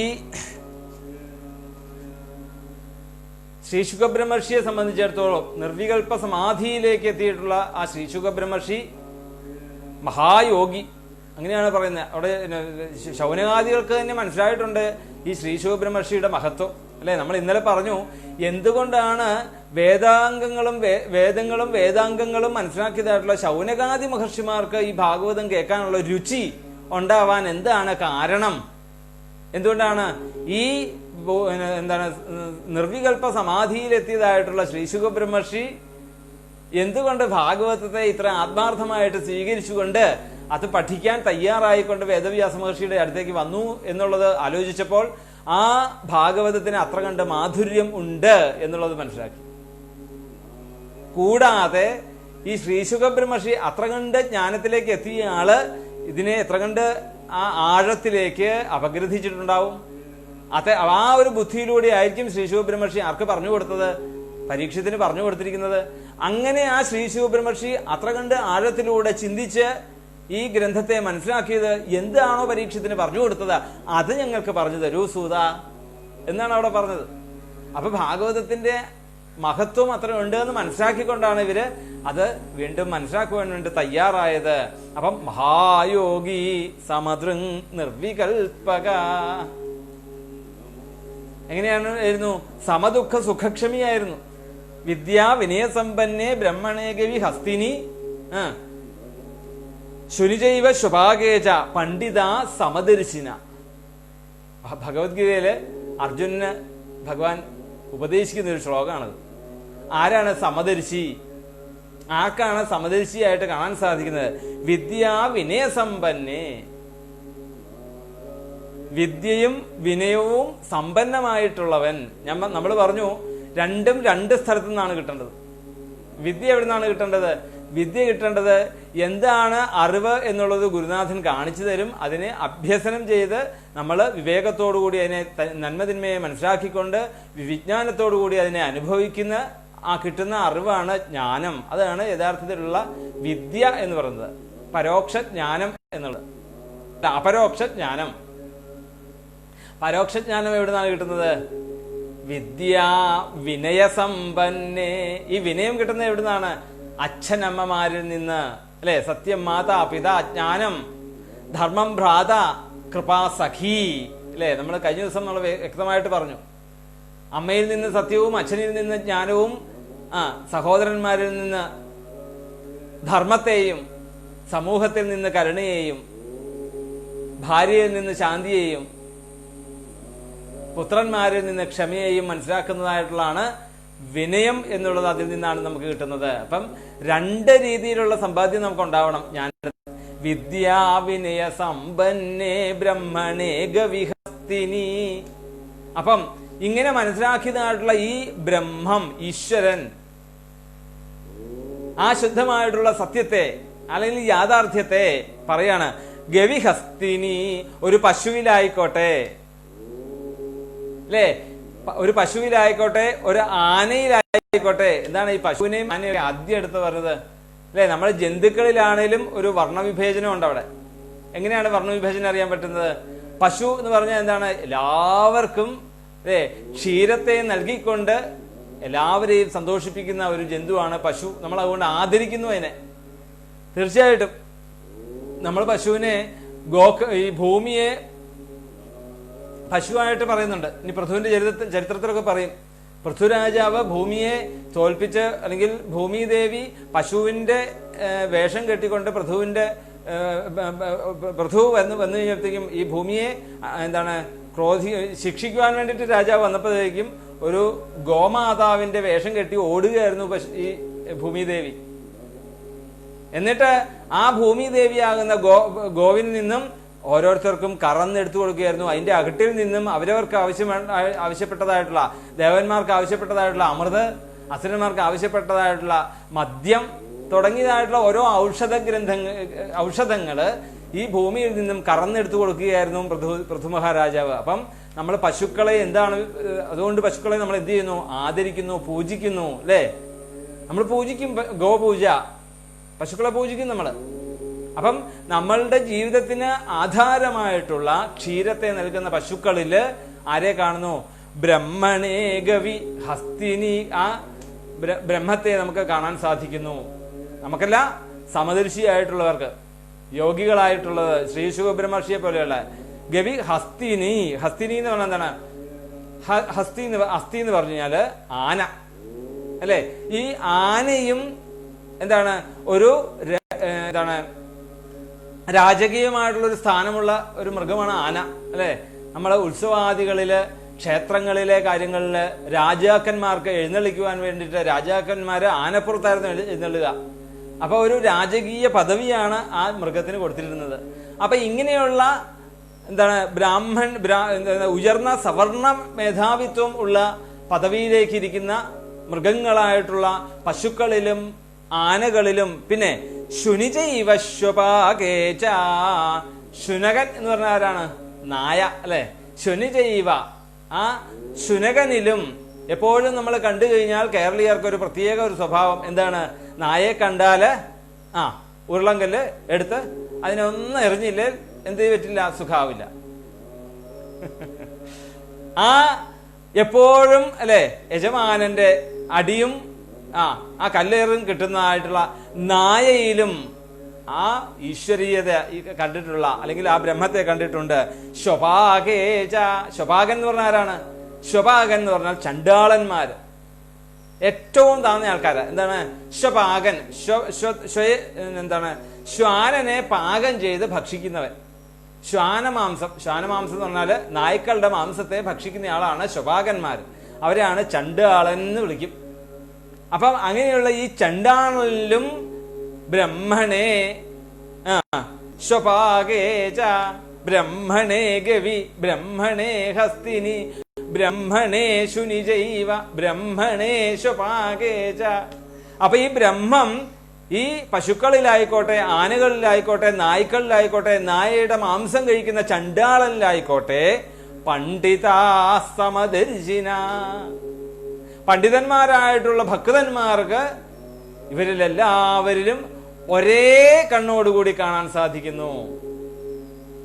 അല്ലെ? ശുദ്ധമായിട്ടുള്ള മനസ്സ് എല്ലാവരുടെയും ഉള്ളിലുള്ള ബോധസ്വരൂപനാണ് പ്രവർത്തിക്കുന്നതെന്ന് ഉറച്ച വികാരത്തോടുകൂടി തന്നെ ഇവർക്ക് ആ നായ്ക്കളിലും ആനയിലും പിന്നെ നായമാംസം കഴിക്കുന്ന ചണ്ടാളനിലും പശുക്കളിലും ഒക്കെ ആ ഭഗവാനെ കാണാൻ സാധിക്കുന്നു. അങ്ങനെയുള്ള മഹായോഗിയായിട്ടുള്ള ആ ശ്രീ ശുകബ്രഹ്മർഷി. എന്നിട്ടോ അദ്വേഷ്ട സർവഭൂതാനാം മൈത്രക്കരുണയേവച നിർമ്മമോ നിരഹങ്കാര സമദുഃഖ സുഖക്ഷമി. എന്താണ്? അദ്വേഷ്ട സർവഭൂതാനാം, എല്ലാ ഭൂതങ്ങളോടും യാതൊരു ദേഷ്യവുമില്ലാതെ എന്ന് പറയുമ്പോൾ എന്താണ്? കരുണയോടുകൂടി. അതും ഭഗവത്ഗീതയിലെ ഒരു ശ്ലോകമാണ്. ഭഗവാൻ ഈ അർജുനന് പറഞ്ഞു കൊടുക്കുകയാണ് ഭക്തി യോഗത്തില്. അർജുന, ഭക്തി എന്ന് പറയുന്നത്, ഒരു ഭക്തൻ എന്ന് പറയുന്നത് എങ്ങനെയായിരിക്കണം? അദൃഷ്ട സർവഭൂത അദ്വേഷ്ട സർവഭൂതാനാം, എല്ലാ ഭൂതങ്ങളിലും യാതൊരു ദേഷ്യവുമില്ലാതെ ക്രോധവുമില്ലാതെ തുറന്ന മനസ്സോടുകൂടി, ശുദ്ധമായിട്ടുള്ള മനസ്സോടുകൂടി, കരുണയോടുകൂടി സമൂഹത്തെയും സമൂഹ ജീവജാലങ്ങളെയും സ്നേഹിക്കാൻ പറ്റുന്ന ആരാണോ? മൈത്ര കരുണയേവച, അവരിലൊക്കെ ഒരു മൈത്രീഭാവം ഉണ്ടാവുക, അവരിലൊക്കെ ഒരു ദയുണ്ടാകുക. അദ്വേഷ്ട, ദേഷ്യമില്ലാതെ, അദ്വേഷ്ട സർവഭൂതാന മൈത്രക്കരുണ ആത്മന നിർമ്മമോ നിരഹങ്കാര. അവിടെ ഒരു മമതാബന്ധം, ഒരാളിൽ ഒരു പ്രത്യേകിച്ചൊരു മമതാബന്ധം ഉണ്ടാകുക, അല്ലെങ്കിൽ ഒരാളോട് പ്രത്യേകിച്ചൊരു വിരോധം ഉണ്ടാകുക ഇല്ലാതെ. നിരഹങ്കാര, അഹങ്കാരം വരുമ്പോഴാണ് നമുക്ക് ഭേദവ്യത്യാസം ഉണ്ടാകുന്നത്. അപ്പം ഈ അഹങ്കാരം ഇല്ലാതാകുന്നത് എങ്ങനെയാണ്? എല്ലാവരും ഒന്നാണ് എന്ന് പറയുമ്പോൾ അവിടെ പ്രത്യേകിച്ചൊരു അഹങ്കാരം വരുന്നില്ല. അവിടെ ഒരു ഒറ്റ അഹമേ വരുന്നുള്ളൂ. എങ്ങനെ? വസുധൈവ കുടുംബകം, അല്ലെ? നമ്മളൊരു പക്ഷിക്കൂടിലാണ്. ആ ലോകമേ തറവാട് തനിക്ക് പുൽക്കളും അല്ലെ? ഗാന്ധിജി നമുക്ക് എഴുതി കാണിച്ചിട്ടുണ്ട്. ഈ ലോകം തന്നെ ഒരു തറവാടായിട്ട് കാണുന്ന ആ ഒരൊറ്റ ഒരു അഹംഭാവം മാത്രമേ ഉള്ളൂ. അഹം എന്ന് വിചാരിക്കുമ്പോൾ എല്ലാം തന്നെ നമ്മളാണ് എന്ന് വിചാരിക്കുകയാണെങ്കിൽ തെറ്റില്ല. അല്ലെങ്കിൽ എന്താണ്? ഭേദവ്യത്യാസം വരികയാണ് അവിടെ. നീ ഒന്ന് ഞാൻ ഒന്ന് എന്ന് വരുന്ന ഭേദം വരുമ്പോഴാണ് അവിടെ അഹങ്കാരം ഉദിക്കുന്നത്. അപ്പൊ നിർമ്മമോ നിരഹങ്കാര, അവിടെ മമതാബന്ധങ്ങളില്ല, വിദ്വേഷമില്ല, വിരോധമില്ല, അഹങ്കാരമില്ല. അങ്ങനെ ഇരിക്കുമ്പോൾ സമദുഃഖ സുഖക്ഷമി. അങ്ങനെ വരുമ്പോൾ എന്താണ്? അങ്ങനെയുള്ള ഈ അഹങ്കാരങ്ങളും അഹംഭാവങ്ങളും ഇല്ലാണ്ടാകുമ്പോൾ സമദുഃഖ സുഖക്ഷമി, സുഖത്തെയും ദുഃഖത്തെയും ഒക്കെ ഒരേപോലെ കാണാൻ സാധിക്കുന്ന ആരാണോ? മഹായോഗി. അങ്ങനെ മഹായോഗിയായിട്ടുള്ള തസ്യപുത്രോ, വേദവ്യാസ മഹർഷിയുടെ പുത്രൻ, ആ അദ്ദേഹത്തിന്റെ തസ്യപുത്രോ മഹായോഗി സമദൃങ് നിർവികൽപ്പക. അതാണ് സമദുഃഖ സുഖക്ഷമി. ഈ ഒരു അവസ്ഥയിലേക്ക് എത്തിയിട്ടുള്ള, ഈ ഒരു ഭക്തനായിട്ടുള്ള മനുഷ്യനായിട്ടുള്ള ശ്രീ ശുകബ്രഹ്മർഷി ഏകാന്തമതിഹി ഉന്നിദ്രഹ ഗൂഢ മൂഢ ഇവേയത്തെ. ഏകാന്തമതിഹി എന്ന് പറഞ്ഞാൽ എന്താണ്? ഏകമായിട്ടുള്ള മനസ്സോടുകൂടിയവൻ, അല്ലെങ്കിൽ ഏകമായിട്ടുള്ള അന്തമതിഹി. മതി എന്ന് പറഞ്ഞാൽ എന്താണ്? മതി എന്ന് പറഞ്ഞാല് ബുദ്ധി എന്ന് പറയാം. അപ്പം ഉള്ളിൽ എല്ലാത്തിനെയും ഒന്ന് എന്ന് മനസ്സിലാക്കിയിട്ടുള്ള ബുദ്ധിയോട് കൂടിയിട്ടുള്ള ആ ഏകാന്തമതിഹി. ഉന്നിദ്രോ എന്ന് പറഞ്ഞാല് നിദ്രയിൽ നിന്നും ഉയർത്തെഴുന്നേറ്റവനായിട്ടുള്ള, ഏത് നിദ്രയിൽ നിന്നും? മായയാകുന്ന നിദ്രയിൽ നിന്നും ഉയർത്തെഴുന്നേറ്റതായിട്ടുള്ള തസ്യപുത്രോ മഹായോഗി സമദൃ നിർവികൽപക. നിർവികൽപ്പ സമാധിയിലേക്ക് പോയിട്ടുള്ള ആ അങ്ങയുടെ പുത്രനായിട്ടുള്ള, അല്ലെങ്കിൽ അദ്ദേഹത്തിന്റെ പുത്രനായിട്ടുള്ള, തസ്യ എന്ന് പറഞ്ഞാൽ അദ്ദേഹത്തിന്റെ പുത്രനായിട്ടുള്ള ഉന്നിദ്രോ ഗൂഢോ മൂഢ ഇവേയത്തെ. ഗൂഢമായിട്ടുള്ള, രഹസ്യമായിട്ടുള്ള, എല്ലാം രഹസ്യമായിട്ട് എല്ലാം മനസ്സിലാക്കിയതായിട്ടുള്ള ശ്രീ ശിവബ്രഹ്മർഷി. അതാണ് ഏകാന്തമതിഹി എന്ന് പറയുമ്പോൾ തന്നെ യാഥാർത്ഥ്യത്തെ, എല്ലാവരെയും ഒന്നെന്ന് മനസ്സിലാക്കുന്ന സമയത്ത് എല്ലാവരിലും ആ ഈശ്വര തത്വത്തെ മനസ്സിലാക്കിക്കൊണ്ട് നായയെ കണ്ടാൽ ചിലപ്പോൾ ചുംബിച്ച് അതിന് ഭക്ഷണം കൊടുക്കും. നായ കഴിച്ചതിന്റെ ഉച്ഛിഷ്ടം ചിലപ്പോൾ കഴിച്ചെന്നിരിക്കും. അപ്പം അങ്ങനെ കാണുമ്പോൾ എന്താണ്? പ്രാകൃതന്മാരായിട്ടാണ് ജനങ്ങളെ സംബന്ധിച്ചിടത്തോളം കാണുന്നത്. ജനങ്ങൾ കാണുമ്പോൾ ഗൂഢോ മൂഢ ഇവേയത്തെ. അപ്പൊ ഈ രഹസ്യത്തെ ഏകാന്തമതിഹി ഗൂഢ, ഇങ്ങനെ ആ ഗൂഢമായിട്ടുള്ള രഹസ്യമായിട്ടുള്ള ആ സദ്വിചാരമാകുന്ന രഹസ്യത്തെ തന്റെ ഉള്ളിൽ നിറച്ചുകൊണ്ട് താൻ പുറമെ എന്താണ്? മൂഢ ഇവേയത്തെ, മൂഢനായിക്കൊണ്ട് പ്രാകൃതന്മാരായിട്ടുള്ള ജനങ്ങളിൽ മൂഢത്വം കണ്ടുകൊണ്ടും ജ്ഞാനികളായിട്ടുള്ള സജ്ജനങ്ങളിൽ അത് ഒരു വിഭുവായിക്കൊണ്ട് മനസ്സിലാക്കുക, അല്ലെങ്കിൽ പ്രൗഢനായിക്കൊണ്ട് മനസ്സിലാക്കുന്ന ഒരു രീതി. അങ്ങനെയുള്ള ആ ശ്രീ ശിവബ്രഹ്മർഷി എന്തുകൊണ്ടാണ് ഭാഗവതത്തെ ഇത് സ്വീകരിക്കാൻ തയ്യാറായത്? സൂത ചോദ്യം. ഇനി പറയാണ്, ഇനി ശ്രീ ശിവബ്രഹ്മർഷി ആരാണ് എന്നുള്ളതെന്ന് അടുത്ത ശ്ലോകത്തിലൂടെ കാണിച്ചു തരുന്നു. അടുത്ത ശ്ലോകം നോക്കിക്കോളൂ, 5-ാമത്തെ ശ്ലോകം. ദൃഷ്ട്വാനുയാന്തം ഋഷിമാത്മജമപ്യനഗ്നം ദേവ്യോ ഹ്രിയാ പരിദധുർന്ന സുതസ്യ ചിത്രം തദ്വീക്ഷ്യ പൃച്ഛതി മുനൗ ജഗദുസ്തവാസ്തി ത്രിപുംഭിത നതു സുതസ്യ വിവിക്തദൃഷ്ടേഃ. ഇനി ആരാണ് ശ്രീ ശിവബ്രഹ്മർഷി എന്ന് ഒന്നും കൂടി ശൗനകാദികള് പറഞ്ഞു തരികയാണ്, അല്ലെങ്കിൽ സൂതനോടായിട്ട് പറഞ്ഞ് അല്ലെങ്കിൽ ഏൽപ്പിക്കുകയാണ്. ഞങ്ങൾക്ക് ഈ ശുഗനെ ശ്രീ ശിവബ്രഹ്മർഷി ആരാണെന്നുള്ള വ്യക്തമായിട്ട് ഞങ്ങൾക്ക് അറിയാം സൂത എന്ന് പറഞ്ഞു കൊടുക്കുകയാണ് സൂതന്. കാരണം ഈ മഹത് ഗ്രന്ഥമായിട്ടുള്ള മഹാഭാഗവതം എഴുതിയതായിട്ടുള്ള വേദവ്യാസനേക്കായാലും ഉപരിയായിട്ടുള്ള ആളാണ് ശ്രീ ശുഗബ്രഹ്മർഷി എന്ന് കാണിക്കുന്നു.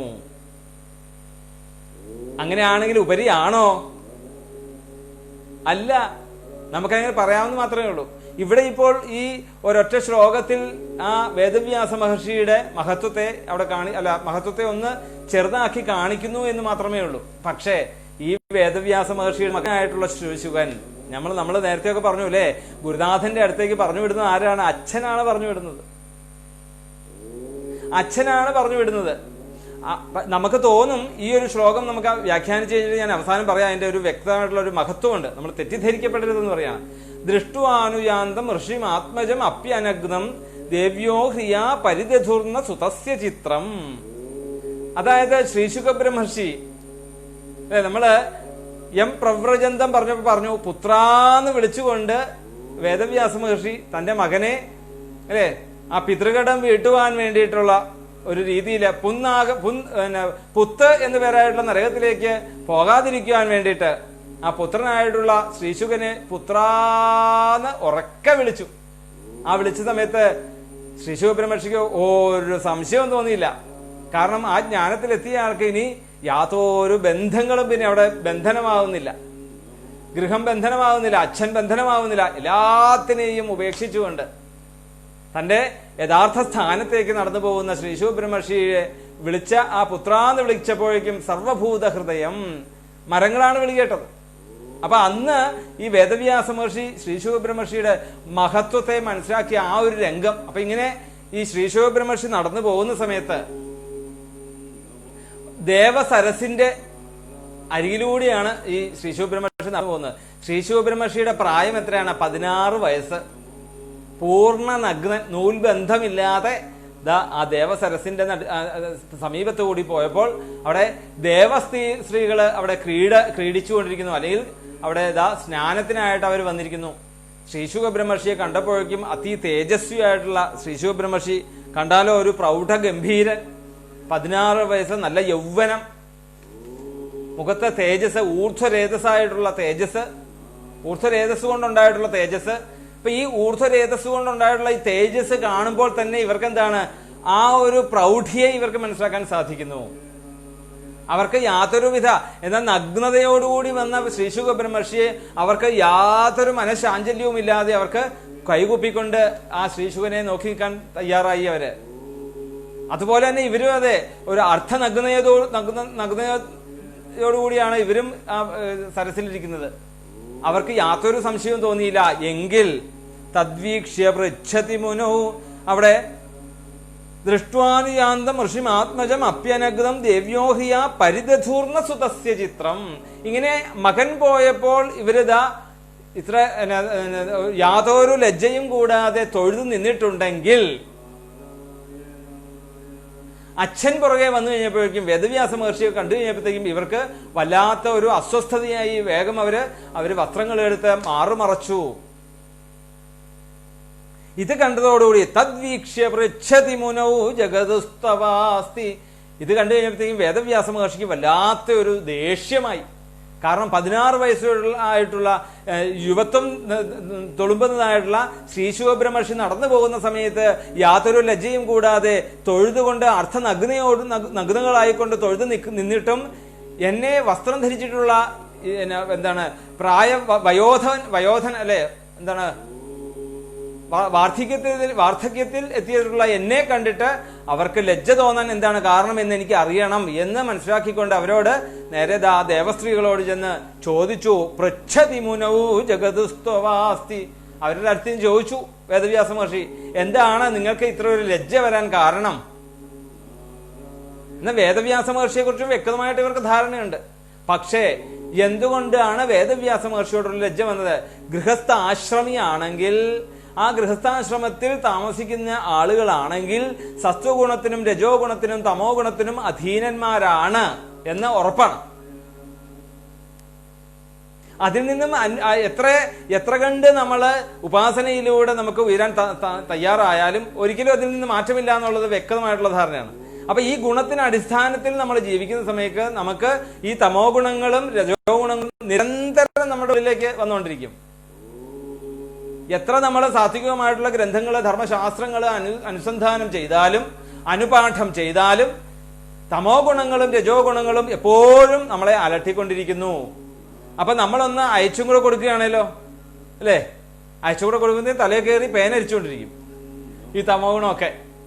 അപ്പം അങ്ങനെയുള്ള ആ ഗൃഹസ്ഥാശ്രമിയായിക്കൊണ്ട് ജീവിക്കുന്ന ഈ വേദവ്യാസ മഹർഷിയെ കണ്ടു കഴിഞ്ഞപ്പോൾ അവർക്ക് ലജ്ജ തോന്നി. മറ്റേ യാതൊരുവിധ ലജ്ജയും തോന്നിയില്ല. ഏകാന്തമതി ഉന്നിദ്രഹ ഗൂഢഹ മൂഢ ഇവേയത്തെ. അപ്പൊ അങ്ങനെയുള്ള ആ അപ്സരസുകളായിട്ടുള്ള ദേവസ്ത്രീകൾക്ക് പോലും ആ മകന്റെ മഹത്വത്തെ മനസ്സിലാക്കി, ഈ മകന്റെ മഹത്വത്തെ മനസ്സിലാക്കി എന്നാണ് ആ ശ്ലോകത്തിൽ നിന്ന് വേദവ്യാസ മഹർഷി സ്ത്രീ പുംഭിത നതുസുതസ്യ വിവിക്തദൃഷ്ടേഹേ, അവരോട് ചോദിച്ചു, എന്താണ് എന്നെ കണ്ടപ്പോൾ ഈ ലജ്ജ വന്നതെന്ന് ചോദിച്ചു. പറഞ്ഞു, സ്ത്രീ പുംഭിത നതു സുതസ്യ വിവിക്ത ദൃഷ്ടേഹേ, അങ്ങേക്ക് ഇന്നും സ്ത്രീ പുരുഷൻ എന്നുള്ള ഒരു ഭേദവ്യത്യാസം അങ്ങയുടെ ഉള്ളിലുണ്ട്. എന്നാൽ നതു സുതസ്യ വിവിക്ത ദൃഷ്ടേഹേ, എന്നാ വിശേഷമായിട്ടുള്ള ആ വിശേഷേണയുള്ള ദൃഷ്ടിയോടുകൂടി നോൽക്കുന്ന അങ്ങയുടെ പുത്രനായിട്ടുള്ള ശ്രീശുഖ ബ്രഹ്മർഷിയിലെ യാതൊരുവിധ ഒരു കാപട്യവും ഒരു കറയും അതിന്റെ പേരിലില്ല എന്നുള്ളത് ഞങ്ങൾക്ക് വ്യക്തമായിട്ട് ബോധ്യമായി. പക്ഷേ അങ്ങയിൽ അത് സ്ത്രീ പുംഭിത, ആ പുരുഷനും സ്ത്രീയും എന്നുള്ള ഒരു ഭേദവ്യത്യാസം, ലിംഗഭേദം അങ്ങയുടെ മനസ്സിൽ ഉണ്ട്. അതുകൊണ്ടാണ് ഞങ്ങൾക്ക് ലജ്ജ തോന്നിയത് എന്ന് പറഞ്ഞു. ഇത് കേട്ടപ്പോഴേക്കും വേദവ്യാസ മഹർഷിക്ക് വല്ലാത്ത ഒരു സന്തോഷമാണ് തോന്നിയത്. എന്തുകൊണ്ടാണ്? തന്റെ മകനായിട്ടുള്ള ശ്രീശുക ബ്രഹ്മർഷിയുടെ ആ ഒരു ജ്ഞാനതലത്തിന്റെ മഹത്വം. അപ്പൊ അങ്ങനെയുള്ള ആ ശ്രീശുക ബ്രഹ്മർഷിയും അങ്ങനെയുള്ള വേദവ്യാസ മഹർഷിയും എന്ന് കാണിച്ചു തരാൻ വേണ്ടിയിട്ടാണ് ഈ ഒരു ശ്ലോകം ഇവിടെ പറഞ്ഞത്. ഇപ്പൊ നമുക്ക് തോന്നുന്നുണ്ടാവും വേദവ്യാസ മഹർഷി എന്താണ് തീരെ ശ്രീശുകനേക്കാളും താഴെയാണോ? അല്ല. വിദ്യ വിനയ സമ്പന്നെ. നമ്മൾ എന്താ പറഞ്ഞത്? വിദ്യ ആരിൽ നിന്ന് കിട്ടും? ഗുരുനാഥനിൽ നിന്നാണെങ്കിൽ വിനയം എവിടുന്നാണ് കിട്ടുന്നത്? വിനയം കിട്ടുന്നത് എവിടുന്നാ? വിനയം കിട്ടുന്നത് അച്ഛനമ്മമാരിൽ നിന്നാണ് കിട്ടുന്നത്. ഇനി ശ്രീശുക ബ്രഹ്മർഷി എന്നിട്ടും ഇത്രയൊക്കെ യോഗ്യനായിട്ടും ശ്രീശുക ബ്രഹ്മർഷി എന്തുകൊണ്ട് വേദവ്യാസ മഹർഷിയുടെ പുറകിലേക്ക് വന്നു? ആലോചിച്ചു നോക്കൂ.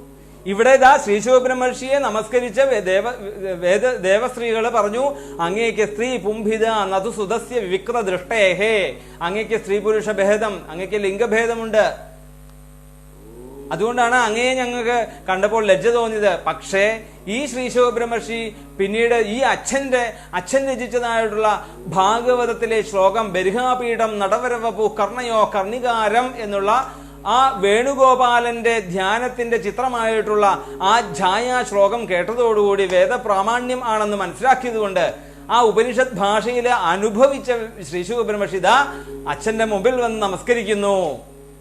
ആരാണ് ഇവിടെ കേമം? ആരാണ് ഇവിടെ കേമം? അതാ പറഞ്ഞേ, വേദങ്ങളും ശാസ്ത്രങ്ങളും അല്പശ്രുതാൻ വേദോ അഹം മാം പ്രഹരിഷ്യതി. നമ്മൾക്കൊക്കെ പറ്റുന്ന തെറ്റതാണ്. ഏതെങ്കിലും ഒരു ശ്ലോകം എടുത്ത് അങ്ങോട്ട് വ്യാഖ്യാനിക്കും, എന്നിട്ടോ ഇവിടെ ഇപ്പൊ ഈ ഒരു ഒറ്റ ശ്ലോകത്തിൽ നമുക്ക് പറയാം ശ്രീശുക ബ്രഹ്മർഷി തന്നെയാണ് കേമം. വ്യാസൻ എന്താണ്? വ്യാസന് ലിംഗഭേദമുണ്ട്. പക്ഷേ ഈ ശ്രീശുക ബ്രഹ്മർഷി ആരെഴുതിയതായിട്ടുള്ള അല്ലെങ്കിൽ ആരുടെ സമാധി ഭാഷയിൽ നിന്നും ഉണ്ടായിട്ടുള്ള ഗ്രന്ഥമാണ് അവിടുന്ന് വേദപ്രാമാണ്യമായിട്ട് സ്വീകരിച്ചത്? ഇനി വേദത്തിന്റെ ആവശ്യമുണ്ടോ? നിർവികൽപ്പ സമാധിയായിട്ടുള്ള ശ്രീശുക ബ്രഹ്മർഷിയെ സംബന്ധിച്ചിടത്തോളം ഇനി ഒരു ശാസ്ത്രത്തിന്റെയും പുറത്തേക്ക് പോകണ്ട. കാരണം ശാസ്ത്രം പഠിക്കുന്നതിന്റെ ഈ ഒരു സമാധിയിലേക്ക് വേണ്ടിയാണ്. ആ സമാധിയിൽ എത്തിയിട്ടുള്ള ശ്രീശുക ബ്രഹ്മർഷി പോലും ഭാഗവതത്തിന്റെ മുമ്പിലേക്ക് വന്നു എന്നുള്ളത് പറഞ്ഞു കാണിക്കുകയാണ് അവിടെ. അപ്പൊ വേദവ്യാസ മഹർഷി ആരാണെന്നും ശ്രീശുക ബ്രഹ്മർഷി ആരാണെന്നും വേണ്ട വിധത്തിൽ അപഗ്രഥിച്ചിട്ടുള്ള ആളാണ് ശൗനകാദികള്. അപ്പൊ ആരാ അവിടെ ഏറ്റവും കേമം? ശൗനകാദികളല്ലേ. ഈ വേദവ്യാസ മഹർഷിയെയും ഈ ശ്രീശുക ബ്രഹ്മർഷിയുടെയും മഹത്വത്തെ മനസ്സിലാക്കിയത് ശൗനകാദികളാണ്. അതിലും വലിയ അവിടുത്തെ പ്രാധാന്യം ഒന്ന് ആലോചിച്ചു നോക്കപ്പം. അപ്പൊ ആ ഭാഗവതത്തിന്റെ പ്രാധാന്യം, ആ ഭാഗവതം കൈകാര്യം ചെയ്തതിന്റെ പ്രാധാന്യം, ഇതെല്ലാം മനസ്സിലാക്കിക്കൊണ്ടുള്ള ചോദ്യമാണ് അല്ലെ. നമ്മൾ ഇന്നലെ പറഞ്ഞു, ശിഷ്യനായി കഴിഞ്ഞാൽ ചോദിക്കുമ്പോ എന്താണ്? സത്യം ധൃതി. ആ ധൃതിയോടുകൂടിയും സത്യത്തോടുകൂടിയും ഉള്ള ചോദ്യങ്ങളായിരിക്കണം. ഒരു സത്യധൃതി ബതാസി താതൃങ്ങോ ഭൂയാൻ. അതായത് സത്യത്തിന്റെയും ധൃതിയുടെയും അറിയാനുള്ള വാഞ്ചിതം, അതാണ് ധൃതി അല്ലെങ്കിൽ ധൈര്യം, മനോധൈര്യം. അപ്പൊ ഇതെല്ലാം മനസ്സിലാക്കിക്കൊണ്ടാണ് ഈ ഉഗ്രശ്രവസ് എന്ന് പേരായിട്ടുള്ള സൂതനോടുള്ള ചോദ്യം എന്ന് പറയുകയാണ്. എത്ര എത്ര എത്ര മഹത്വമാണ് ഒരൊറ്റ ശ്ലോകത്തിൽ നിന്ന് നമുക്ക് മനസ്സിലായത് അല്ലേ. അടുത്ത ശ്ലോകം നോക്കാം. 6ാമത്തെ ശ്ലോകം നോക്കിക്കോളൂ. കഥമാലക്ഷിത പൗരൈ സംപ്രാപ്ത കുരുജാംഗലാനുന്മത്ത മൂകജഡവദ്വിചരൻ ഗജസാഹ്വയേ. ഗജസാഹ്വയേ എന്ന് പറഞ്ഞാല് ഇന്ദ്രപ്രസ്ഥത്തിന് പറയുന്ന പേരാണ്. ഗജസാഹ്വയേ എന്ന് പറഞ്ഞാൽ ഇന്ദ്രപ്രസ്ഥത്തിന്റെ വേറൊരു പേരാണ്. അപ്പം ഈ ഇന്ദ്രപ്രസ്ഥം എന്ന് പറയുന്നത് ഇന്നത്തെ ഡൽഹിയാണ് ഈ ഇന്ദ്രപ്രസ്ഥം എന്ന് പറയുന്നത്. എവിടെയാണ് ഈ പറഞ്ഞ സ്ഥലം? കുരു ജാങ്കലം എന്നൊക്കെ പറയുന്നത് കുരുപ്രദേശത്താണ് ഈ പരീക്ഷത്തിന്റെ ഒക്കെ നഗരം. അല്ലെ, നമ്മള് കുരുവംശം, കുരുക്ഷേത്രം എന്നൊക്കെ നമ്മൾ കേട്ടിട്ടുണ്ട്, കൗരവര് അല്ലെ. ഈ കുരു പ്രദേശം എന്ന് പറയുന്നത് ഈ ഇന്ദ്രപ്രസ്ഥത്തിനും അല്ലെങ്കിൽ ഈ എന്താണ് ഇന്ദ്രപ്രസ്ഥത്തിനും പാഞ്ചാലത്തിനും ഇടയ്ക്കാണ് ഈ കുരു പ്രദേശം. അവിടെയാണ് അവിടുത്തെ രാജാവായിരുന്നു ആര്? പരീക്ഷിത്ത്. കുരുവംശത്തിന്റെ രാജാവായിരുന്നു. അപ്പൊ ഇവിടെ പറയാണ് കഥമാ ലക്ഷിത പൗരൈഹി സംപ്രാപ്ത കുരുജാങ്കലാൻ ഉന്മത്ത മൂക ജഡവത് വിചരൻ ഗജസാഹ്വയേ. അപ്പം അവിടെ ആ ഹസ്തിനപുരത്തിന്റെയും പഞ്ചാലത്തിന്റെയും ഇടയ്ക്കുള്ള കുരു ജാങ്കലം തുടങ്ങിയതായിട്ടുള്ള പ്രദേശങ്ങളിലൂടെ സഞ്ചരിച്ചുകൊണ്ടിരുന്ന ആളാണ് ശ്രീശുക ബ്രഹ്മർഷി. നമ്മൾ പറഞ്ഞു എന്താണ്? യം പ്രവ്രജന്തം അനുപേതം അപേതകൃത്യം ദ്വൈപായനോ വിരഹകാതര ആജുഹാവ. ഉപനയനാദി കർമ്മങ്ങളോ പോലും ഇല്ലാതെ യം പ്രവ്രജന്തം, പരിവ്രാജകനായിക്കൊണ്ട് ശ്രീ ശുഖബ്രഹ്മർഷി പോയി നമ്മൾ പറഞ്ഞു അല്ലെ. എന്താണ് പരിവ്രാജകൻ? നമ്മൾ പറഞ്ഞു സന്യാസത്തിന്റെ ദീക്ഷയിൽ നമ്മൾ 4 അല്ലെ സന്യാസക്രമങ്ങളുണ്ട്. ആ സന്യാസക്രമങ്ങളില് 3ാമത്തെ വിഭാഗമാണ് പരിവ്രാജകൻ അല്ലെ. കുടീജകൻ, ബാഹൂദകൻ, പരിവ്രാജകൻ, പരമഹംസന്മാര്. കുടീജകൻ എന്ന് പറഞ്ഞു കഴിഞ്ഞാല് ബ്രഹ്മചര്യം അനുഷ്ഠിക്കാതെ, ഉപനയനം കഴിയാതെ നേരെ സന്യാസം തീരുമാനിച്ചു കഴിയുമ്പോഴേക്കും സന്യാസത്തിന് ആ ഗൃഹത്തിൽ നിന്നും വിട്ട് തന്റെ ആ നഗരത്തിൽ നിന്നും പുറമെ ഒരു സ്ഥലത്ത് താമസിച്ചുകൊണ്ട് ഗൃഹത്തിൽ നിന്നും തന്റെ അവശ്യ സാധനങ്ങളെ സ്വീകരിച്ചുകൊണ്ടിരിക്കുന്നവരാണ് കുടീജകന്മാര്. വീണ്ടും ജ്ഞാനത്തിന്റെ തലം ഉയർന്നു കഴിയുമ്പോഴത്തേക്കും വീണ്ടും ഗൃഹത്തിൽ നിന്നുള്ളതെല്ലാം ഉപേക്ഷിച്ചു. പിന്നെ ഓരോരോ ഗൃഹങ്ങളിൽ നിന്ന് യാചനം ചെയ്തുകൊണ്ട് സ്വീകരിക്കുന്ന വിഭാഗമാണ് ബാഹൂദകന്മാര്.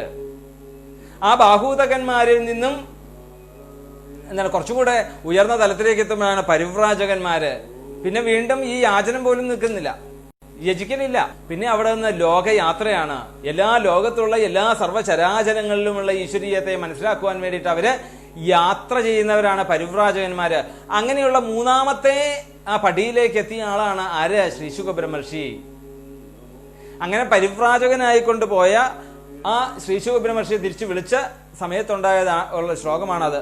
അപ്പൊ ഇങ്ങനെ എല്ലാ ദേശങ്ങളിലൂടെയും ജാങ്കലം തുടങ്ങിയതായിട്ടുള്ള എല്ലാ ദേശങ്ങളിലെയും ഇങ്ങനെ സഞ്ചരിച്ചു കൊണ്ടിരുന്ന ജാങ്കലാൻ ഉന്മത്ത മൂകജഡവത്ത്. അപ്പം അവിടെ പണ്ഡിതന്മാരായിട്ടുള്ള ജ്ഞാനികളായിട്ടുള്ളവർക്ക് എന്തായി? മഹായോഗി സമദൃങ് നിർവികൽപ്പക എന്ന് അവർക്ക് തോന്നും. എന്നാലോ പ്രാകൃതന്മാരായിട്ടുള്ള ഭൗതികതയിൽ വിശ്വസിച്ചുകൊണ്ടിരിക്കുന്ന അല്ലെങ്കിൽ ഭൗതികതയിൽ മുങ്ങിക്കൊണ്ടിരിക്കുന്ന സാധാരണ ജനങ്ങളെ സംബന്ധിച്ചിടത്തോളം ഉന്മത്ത മൂക ജഡവത്, ഒരു പൊട്ടനായിക്കൊണ്ടും ഒരു ഭ്രാന്തനായിക്കൊണ്ടും അല്ലെ, കണ്ട ഒരു പൊട്ടനാണെന്ന് പറയും എന്നൊക്കെ പറയില്ലേ നമ്മള്. അവധൂതന്മാരെ കണ്ടു കഴിഞ്ഞാല് എന്ന് പറഞ്ഞതുപോലെ മറ്റുള്ളവരുടെ മുമ്പിൽ ഒരു മൂഢനായിക്കൊണ്ടും പണ്ഡിതന്മാരുടെയും ജ്ഞാനികളുടെയും മുമ്പിൽ ഒരു മഹായോഗിയായിക്കൊണ്ടും ശ്രീ ശുഖബ്രഹ്മർഷി ഇങ്ങനെ ദേശങ്ങൾ തോറും സഞ്ചരിച്ചുകൊണ്ടിരുന്ന ഈ ശ്രീ ശുഖബ്രഹ്മർഷി വിചരൻ ഗജസാഹ്വയെ, അങ്ങനെ നടന്നതായിട്ടുള്ള അങ്ങനെ സഞ്ചരിച്ചുകൊണ്ടിരിക്കുകയല്ലായിരുന്നോ ഈ ശ്രീ ശുഖബ്രഹ്മർഷി എന്ന് ചോദിക്കുകയാണ് ശൗനകാദികൾ. ഇതെല്ലാം ശൗനകാദികള് ഈ ശ്രീശുഖനെയും വേദവ്യാസ മഹർഷി 2 പ്രതിഭകളെയും കുറിച്ച് ഞങ്ങൾക്ക് വ്യക്തമായിട്ട് ധാരണയുണ്ടെന്ന് ധരിപ്പിക്കുകയാണ് സൂതനെ. അപ്പം ഈ ധാരണ എന്തിനു വേണ്ടിയാണ് ധരിപ്പിക്കുന്നത്?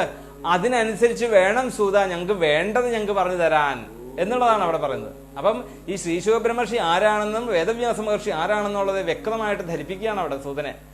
എന്നിട്ടോ കഥം വാ പാണ്ഡവേയസ്യ രാജർഷേർമുനിനാ സഹ സംവാദ സമഭൂതാദയത്രൈഷ സാത്വതീ ശ്രുതി.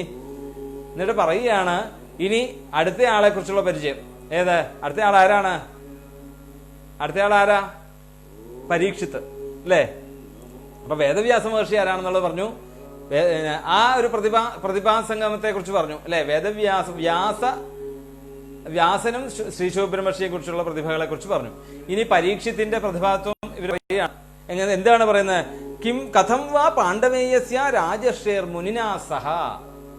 ആ പാണ്ഡവന്മാരായിട്ടുള്ള ഭക്തന്മാരായിട്ടുള്ള യുധിഷ്ഠിരാദികൾ മുത്തശ്ശന്മാരായിട്ടുള്ള യുധിഷ്ഠിരാദികളുടെ പൗത്രനായിക്കൊണ്ടുള്ള ആ പാണ്ഡവേയൻ അല്ലെങ്കിൽ കുരുവംശത്തിലെ അതീവ ധൈര്യശാലിയും അതീവ ധർമ്മശാലിയും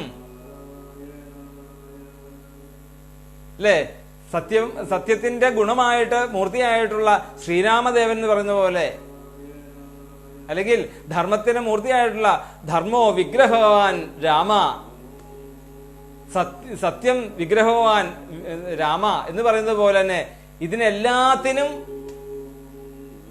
പ്രൗഢമായിട്ടുള്ള എല്ലാ ഐശ്വര്യങ്ങളും നിറഞ്ഞതായിട്ടുള്ള ഒരാളായിരുന്നു പരീക്ഷിത്ത് ചക്രവർത്തി എന്ന് ഇവർ എടുത്തു പറയാണ്. ചക്രവർത്തിയായിരുന്നു, ഗർഭശ്രീമാനായിരുന്നു. എന്താണ് ഗർഭശ്രീമാൻ എന്ന് പറഞ്ഞാല്? അമ്മയുടെ ഉദരത്തിൽ ഗർഭത്തിൽ ഇരിക്കുമ്പോൾ തന്നെ ഭഗവാനെ ദർശിച്ചതായിട്ടുള്ള ആളാണ് ഗർഭശ്രീമാൻ. പരീക്ഷിത്ത് ഗർഭശ്രീമാനായിരുന്നു. അമ്മയുടെ ഉദരത്തിൽ കിടക്കുമ്പോൾ തന്നെ ഭഗവാൻ സാക്ഷാത്കാരം കിട്ടിയിട്ടുള്ള പരീക്ഷിത്ത്.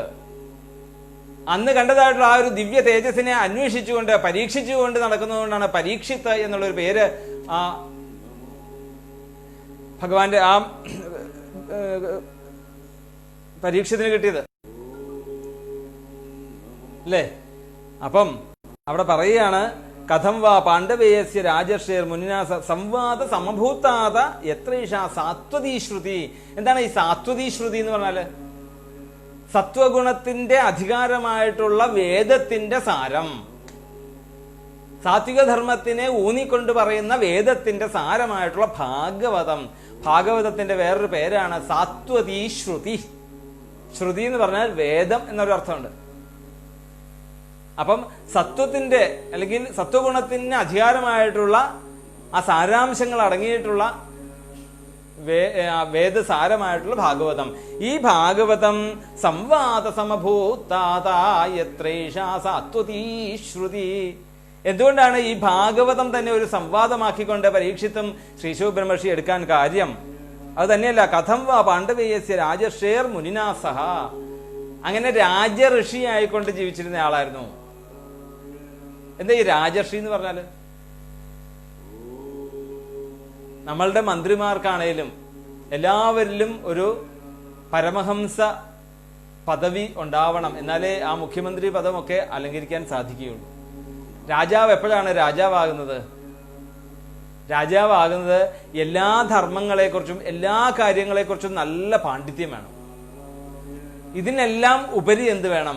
ഇതിനെല്ലാം ഉപരി തന്റെ ആ സ്വഭാവ രൂപീകരണത്തിൽ. നമ്മൾ എപ്പോഴാണ് ഈ IAS അല്ലെ, നമുക്കറിയാം IASന്റെ പരീക്ഷയൊക്കെ എങ്ങനെയാണ്? എല്ലാ സബ്ജക്റ്റിനെ കുറിച്ചും നല്ല അറിവ് വേണം അല്ലെ. അതിന്റെ കൂടെയുള്ള ഒരു സബ്ജക്റ്റാണ് സൈക്കോളജി.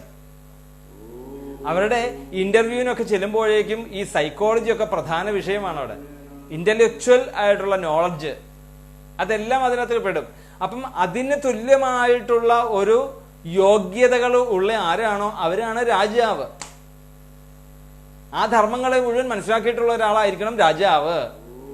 കാരണം എന്തുകൊണ്ടാണ് അങ്ങനെ പറയാൻ കാരണം ജനങ്ങളെ വേണ്ട രീതിയിൽ പ്രജകളെ ഭരിക്കേണ്ട രാജാവ് ആ പ്രജകളുടെ പല വിധത്തിലുള്ള പ്രജകൾ അവിടെ ഉണ്ടാവും ഇല്ലേ. സന്യാസിമാരായിട്ടുള്ളവരുണ്ടാവും, ഗൃഹസ്ഥാശ്രമികളായിട്ടുള്ളവരുണ്ടാവും, മൃഗങ്ങളായിട്ടുള്ളവരുണ്ടാവും, സസ്യങ്ങളായിട്ടുള്ളവരുണ്ടാവും. അപ്പം സകല ഇവിടെ 84 ലക്ഷം സ്പീഷീസ് ആണ് ഉള്ളതെന്നാണ് പറയുന്നത് ഒരു പ്രപഞ്ചത്തില്. അപ്പൊ ഈ 84 ലക്ഷം സ്പീഷീസ് ഉള്ള ഈ പ്രപഞ്ചത്തിലെ സകല ജീവജാലങ്ങളുടെയും അവസ്ഥാവിശേഷത്തെ കുറിച്ച് വിവിധമായിട്ടുള്ള പഠനങ്ങളിലൂടെ കിട്ടുന്ന അറിവിനെ സമ്പാദിച്ച ഒരു വ്യക്തിക്ക് മാത്രമേ ഒരു രാജാവ് എന്നുള്ളൊരു പദവിയിലേക്ക് അലങ്കരിക്കാൻ സാധ്യമാവുകയുള്ളൂ. നിസാരമായിട്ടുള്ള ഒരു പദവിയല്ല രാജാവ് എന്ന് പറയുന്നത്.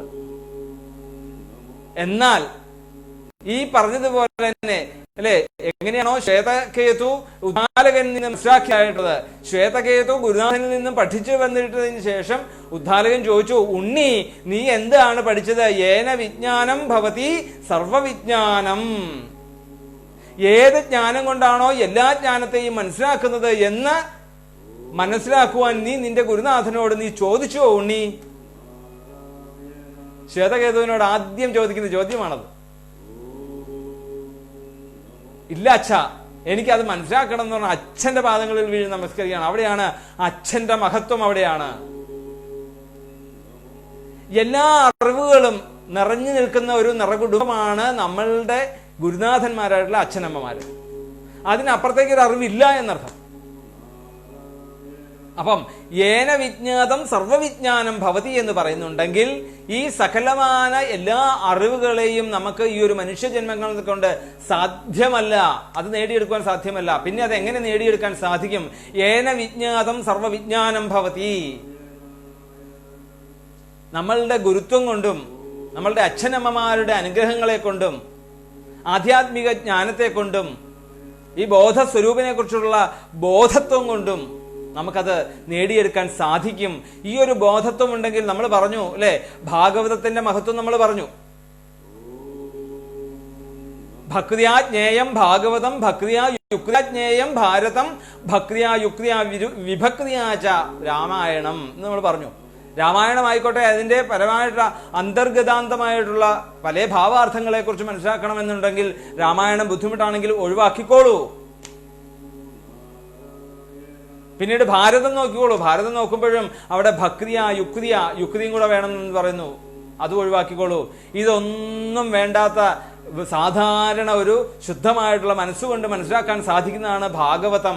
ഭക്തിയാ ജ്ഞേയം ഭാഗവതം. അപ്പം ഈ ഭക്തിയിലേക്ക് എത്തുവാൻ വേണ്ടിയിട്ടാണ് ഈ ഭക്തിയാ യുക്തിയാ വിഭക്തിയാ ച രാമായണം ഒക്കെ പഠിക്കുന്നത്. എന്തിനു വേണ്ടിയിട്ടാണ്? ഈ ഭക്തി എന്നുള്ള ഒരു തലത്തിലേക്ക് എത്തുവാൻ വേണ്ടിയിട്ടാണ്. അതൊരു ഗ്രന്ഥങ്ങളിൽ നിന്ന് നമുക്ക് കിട്ടില്ല എന്ന് കാണിച്ചു തരുന്നു ഭാഗവതം. പിന്നെ അത് എവിടുന്ന് കിട്ടുന്നു? അത് കിട്ടുന്നത് നമ്മളുടെ കുടുംബങ്ങളിൽ നിന്ന് കിട്ടുന്നതാണ്, നമ്മളുടെ പേരൻസിൽ നിന്നും കിട്ടേണ്ടതാണ്. കുടുംബ പശ്ചാത്തലത്തിൽ നിന്നും സമൂഹത്തിൽ നിന്നും നമ്മൾ ആർജിക്കേണ്ട ഒരു വസ്തുവാണ് ഈ വിദ്യ.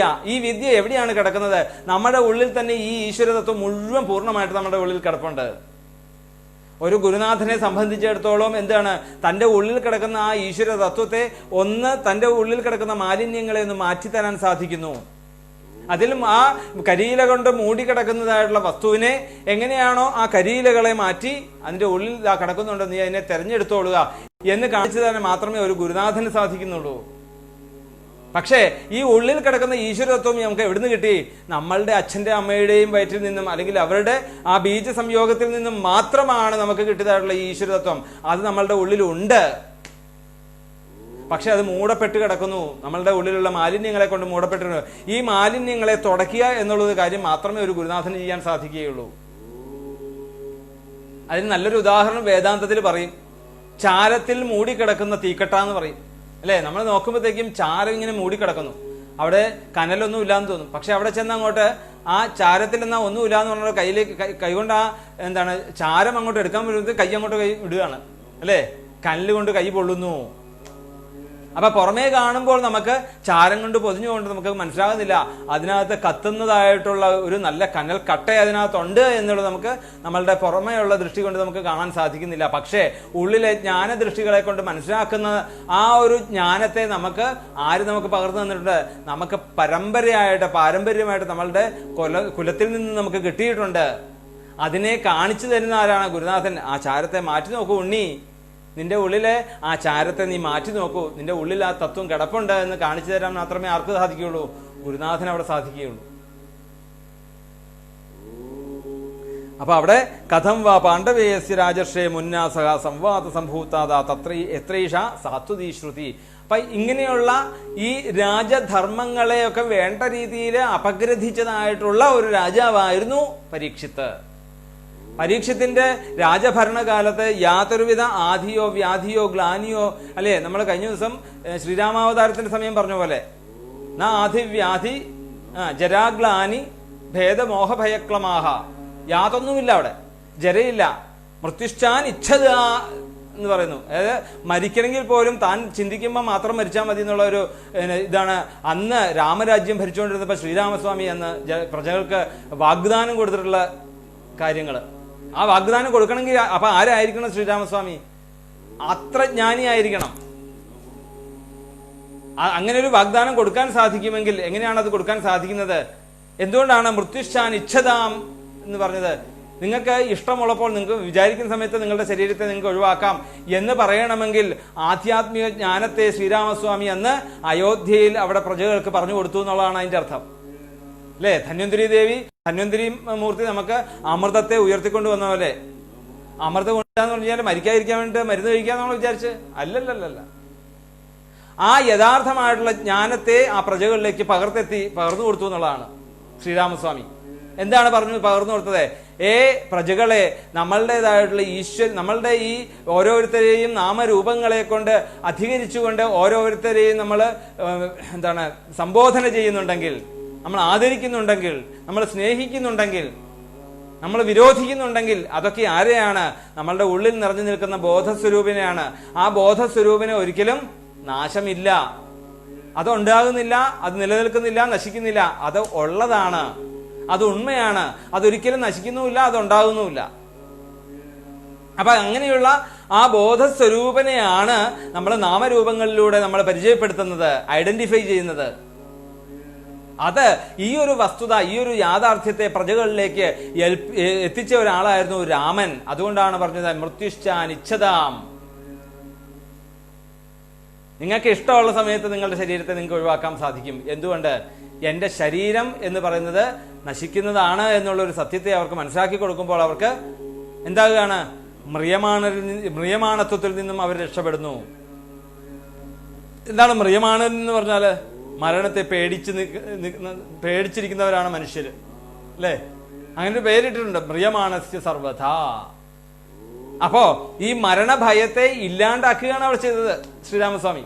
അതേപോലെ തന്നെ ഇവിടെ പരീക്ഷിത്ത് ചക്രവർത്തിയായാലും പ്രജകളില് അതുപോലെ രാമരാജ്യം എങ്ങനെയാണോ ശ്രീരാമസ്വാമി നയിച്ചു കൊണ്ടുപോയത്, അതേ രീതിയില് പ്രൗഢഗംഭീരമായിട്ടുള്ള ഭക്തന്മാരുടെ പൗത്രനായിട്ടുള്ള യുധിഷ്ഠിരാദി മുക്തശന്മാരായിട്ടുള്ളവരുടെ പൗത്രനായിട്ടുള്ള പാണ്ഡവരുടെ ഭക്തോത്തമനായിട്ടുള്ള പരീക്ഷിത്ത്, ആ ഭക്തോത്തമനായിട്ടുള്ള പരീക്ഷിത്ത് മഹായോഗി സമതൃങ് നിർവികൽപ്പക മഹായോഗിയായിട്ടുള്ള ശ്രീശുക ബ്രഹ്മർഷിയായിട്ടുള്ള സംവാദം എത്ര കണ്ട് ഗൗരവമാണെന്നുള്ളത് ഞങ്ങൾക്ക് മനസ്സിലാകുന്നു സൂത.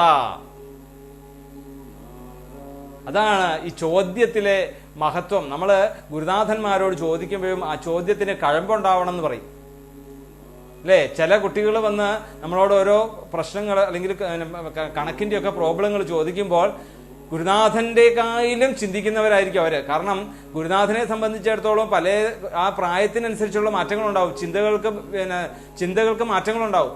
കുട്ടികളാകുമ്പോഴത്തേക്കും അവർക്ക് അധികം ചിന്തിക്കേണ്ട, അവർക്ക് ഇതിൽ തന്നെ കോൺസെൻട്രേറ്റ് ചെയ്യാൻ സാധിക്കും.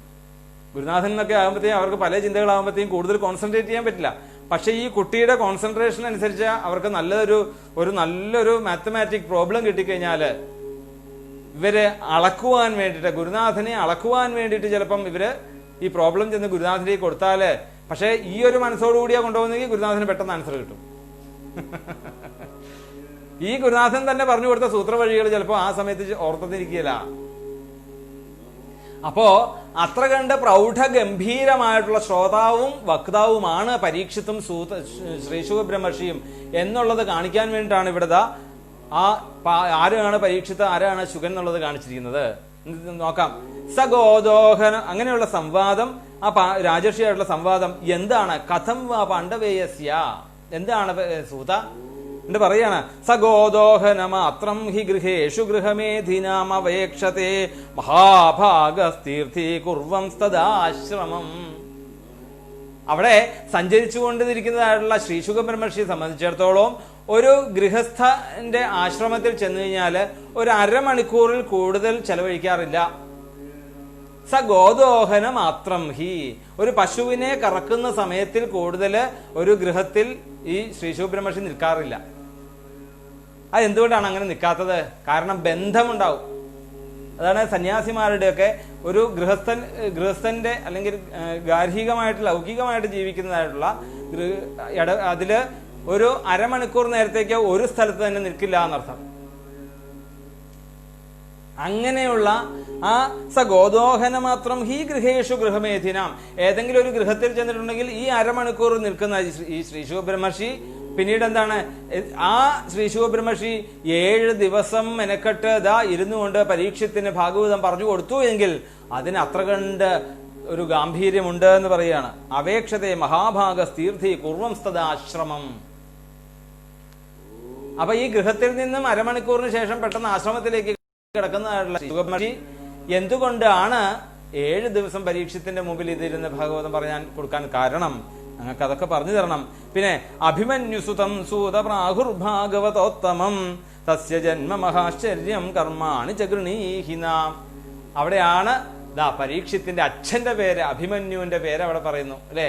നമ്മൾ പറഞ്ഞു എന്താണ്, മനോബുദ്ധി അഹങ്കാര ചിത്തങ്ങളിൽ പെട്ട ഒരാളാണ് അഭിമന്യു. ഭഗവാന്റെ മൂർത്തി വ്യൂഹങ്ങളിൽ വെച്ച് നമ്മൾ കഴിഞ്ഞ ദിവസം ബലരാമസ്വാമിയുടെ കാര്യം പറഞ്ഞപ്പോൾ പറഞ്ഞു. ഏതൊക്കെയാണ്? മനസ്സ്, ബുദ്ധി, അഹങ്കാരം, ചിത്തം, 4 അന്ധകരണങ്ങള്. ഈ 4 അന്ധകരണങ്ങളിലെ മനസ്സാണ് അഭിമന്യു, അഹങ്കാരമാണ് ബലഭദ്രൻ, അല്ലെ ബലരാമൻ, ശ്രീകൃഷ്ണ അവതാരത്തിന്റെ കൂടെ ബലരാമസ്വാമി എന്തിനാണ് വന്നതെന്ന് നമ്മൾ ചോദിച്ചു. എന്തിനു വേണ്ടായിരുന്നു? ആ ശ്രീകൃഷ്ണ അവതാരത്തിലൂടെ മനുഷ്യന് ഉയർന്നു വരുമ്പോൾ പല രീതിയിലുള്ള ജ്ഞാനം കിട്ടുമ്പോൾ ആ ജ്ഞാനത്തിന്റെ കൂടെ തന്നെ എന്തുണ്ടാവും? അഹംബോധം നമ്മുടെ ഉള്ളിലേക്ക് ഉണ്ടാകുമ്പോൾ ആ അഹംബോധത്തെയൊക്കെ ആ കലപ്പ കൊണ്ട് വലിച്ച് ഓലക്ക കൊണ്ട് അടിച്ച് ദാ ആ അഹംബോധങ്ങളെ ഇല്ലാണ്ടാക്കി ജ്ഞാനത്തിന്റെ തലത്തെ ഉയർത്തിച്ച് ആ ശ്രീകൃഷ്ണ പദവിയിലേക്ക് മനുഷ്യനെ ഉയർത്തുക. അതിനുവേണ്ടിയിട്ടാണ് അവിടെ ബലഭദ്രസ്വാമി, അഹങ്കാരമൂർത്തിയായിട്ടുള്ള ബലഭദ്രസ്വാമി അവിടെ അവതരിച്ചത് എന്ന് നമ്മൾ അവതാര കഥ പറഞ്ഞപ്പോൾ ഈ ഒരു 4 അന്ധകരണങ്ങളെ കുറിച്ച് പറഞ്ഞു. ഇവിടെ മനസ്സാകുന്ന പ്രദ്യുമ്നന്റെ മകനായിട്ടുള്ള പരീക്ഷിത്ത് എന്ന് പറയുമ്പോൾ എന്താണ് അവിടെ നമ്മൾ ഉദ്ദേശിക്കേണ്ടത്? അന്ധകരണത്തിയായിട്ടുള്ള മനസ്സിന്റെ പുത്രൻ എന്ന് പറയുമ്പോൾ എന്താണ്? മനസ്സിന്റെ പുത്രൻ എന്ന് പറഞ്ഞാൽ മനസ്സിനുണ്ടാകുന്ന സൃഷ്ടിയാണ്, അല്ലെ? വികാരങ്ങളാണ്. അപ്പൊ ഇവിടെ പരീക്ഷിത്ത് എന്ന് പറഞ്ഞാൽ എന്താണ് ശരിക്കും? ആ സദ്വികാരങ്ങളാകുന്ന അല്ലെങ്കിൽ ഭഗവാന്റെ സദ്വികാരങ്ങളാകുന്ന ആ മനുഷ്യന്റെ ഉള്ളിലുള്ള ആ അന്ധകരണങ്ങള്, ഈ അന്ധകരണ ഈ മനസ്സിന്റെ സൃഷ്ടിയായിട്ടുള്ള പരീക്ഷത്ത് എന്ന് പറയുമ്പം അത്ര മനോവികാരങ്ങളുടെ അല്ലെങ്കിൽ ആ സത്വത്തിന്റെ ഒരു മൂർത്തിമത് ഭാവം തന്നെയാണ് പരീക്ഷിത്തതെന്ന് കാണിക്കാൻ വേണ്ടിയിട്ടാണ്. അപ്പൊ ആ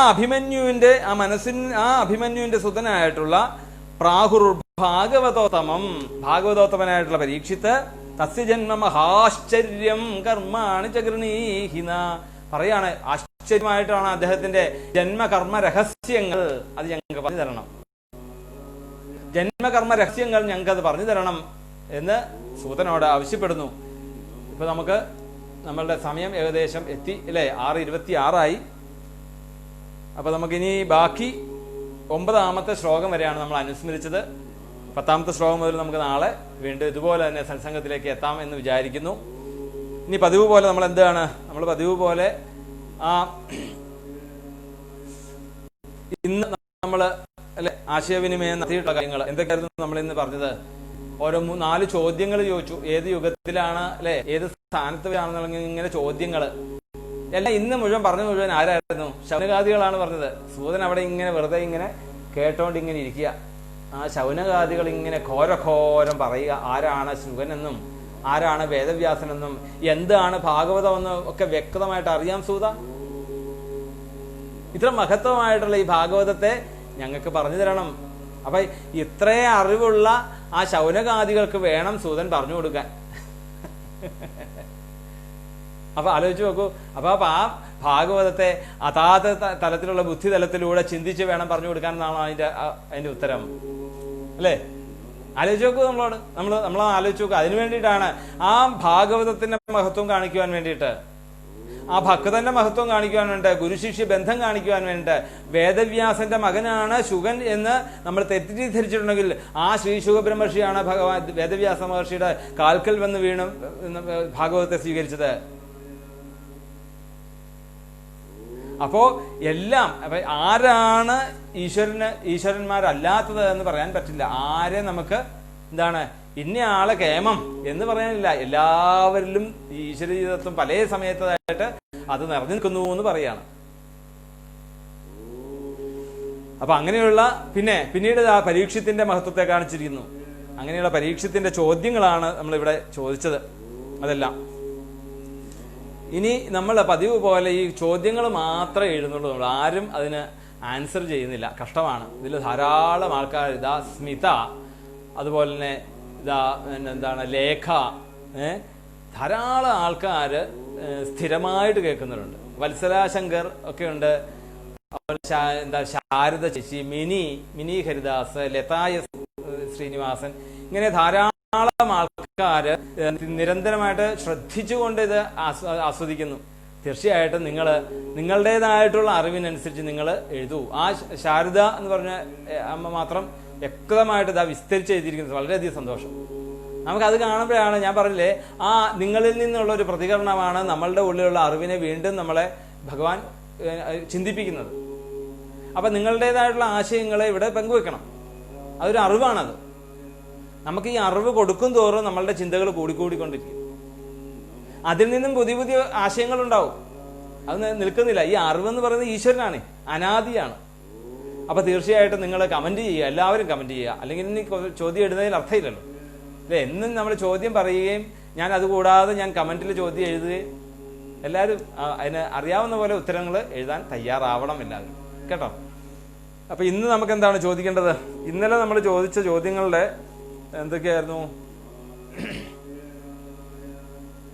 ഇന്നലെ നമ്മൾ ഭക്തി അല്ലേ, എന്തൊക്കെയാണ് ഭാഗവതത്തിന് വേണ്ടതായിട്ടുള്ള ഗുണങ്ങൾ ഭംഗിയായിട്ട് ശാരദശി ചെയ്തിരിക്കുന്നത് കറക്റ്റാണ്. ശുദ്ധമായിട്ടുള്ളൊരു മനസ്സ് അല്ലേ, ഭക്തി, നീതി, സദാചാരം, അതിലൊക്കെ ഉദ്ദേശിക്കുന്നത് വേറൊന്നുമല്ല, ഭാഗവതത്തിന്റെ ഗ്രന്ഥത്തിന്റെ മഹാത്മ്യമാണ് അല്ലെ. ഭാഗവതത്തിന്റെ പ്രസക്തി എവിടെയാണെന്നുള്ളതാണ് ഇന്ന് നമ്മൾ പറഞ്ഞു അത് അല്ലേ. ഈ ജ്ഞാനവും വൈരാഗ്യവും അല്ലെങ്കിൽ ഈ ഭാഷാശുദ്ധിയും അല്ലെങ്കിൽ വിഭക്തികളും പാണ്ഡിത്യവും ഒക്കെ കിട്ടണമെങ്കിൽ എന്ത് വേണം? ഭക്തി വേണം. ഈ ഭക്തി ഉണ്ടെങ്കിൽ ഇതെല്ലാം തന്നെ വന്നു ചേർന്നോളും. അതാണ് ഭാഗവതത്തിന്റെ മഹത്വം. എല്ലാവരും സാധാരണക്കാരായിട്ടുള്ള സാധാരണ മനുഷ്യന്മാർക്ക് മനസ്സിലാകുന്ന ഒരു ഗ്രന്ഥമാണ് ഭാഗവതം എന്നുള്ളതാണ് ഭാഗവതത്തിന്റെ പ്രസക്തി. അത് കേൾക്കാനായിട്ട് ഒരൊറ്റ യോഗ്യത മതി. എന്താണ് യോഗ്യത? തുറന്ന മനസ്സോടുകൂടി ഇരുന്ന് കേൾക്കുക. ശുദ്ധമായിട്ടുള്ള മനസ്സോടുകൂടി അത് കേൾക്കാൻ തയ്യാറായാൽ എന്തായി? ഈ ജ്ഞാനവും വൈരാഗ്യവും വിഭക്തിയും ഒക്കെ ഇതിനകത്ത് നമ്മളിലേക്ക് എത്തിക്കൊള്ളും. ഞാൻ പറഞ്ഞില്ലേ, നേരത്തെ പറഞ്ഞ പോലെ തന്നെ ആ പൊട്ടിപ്പട്ടലങ്ങളെ മാറ്റുക എന്നുള്ളതാണ് ജ്ഞാനവിജ്ഞാനങ്ങളുടെ അർത്ഥം. അത് നമ്മൾ തന്നെ മാറ്റിക്കൊണ്ട് ആ ഈശ്വരതത്വമാകുന്ന ഈശ്വരതത്വത്തെ മനസ്സിലാക്കിക്കൊണ്ട് നമ്മൾ മുമ്പിലേക്ക് വന്നാൽ പറ്റും നമുക്ക്. അത്രേ ഉള്ളൂ.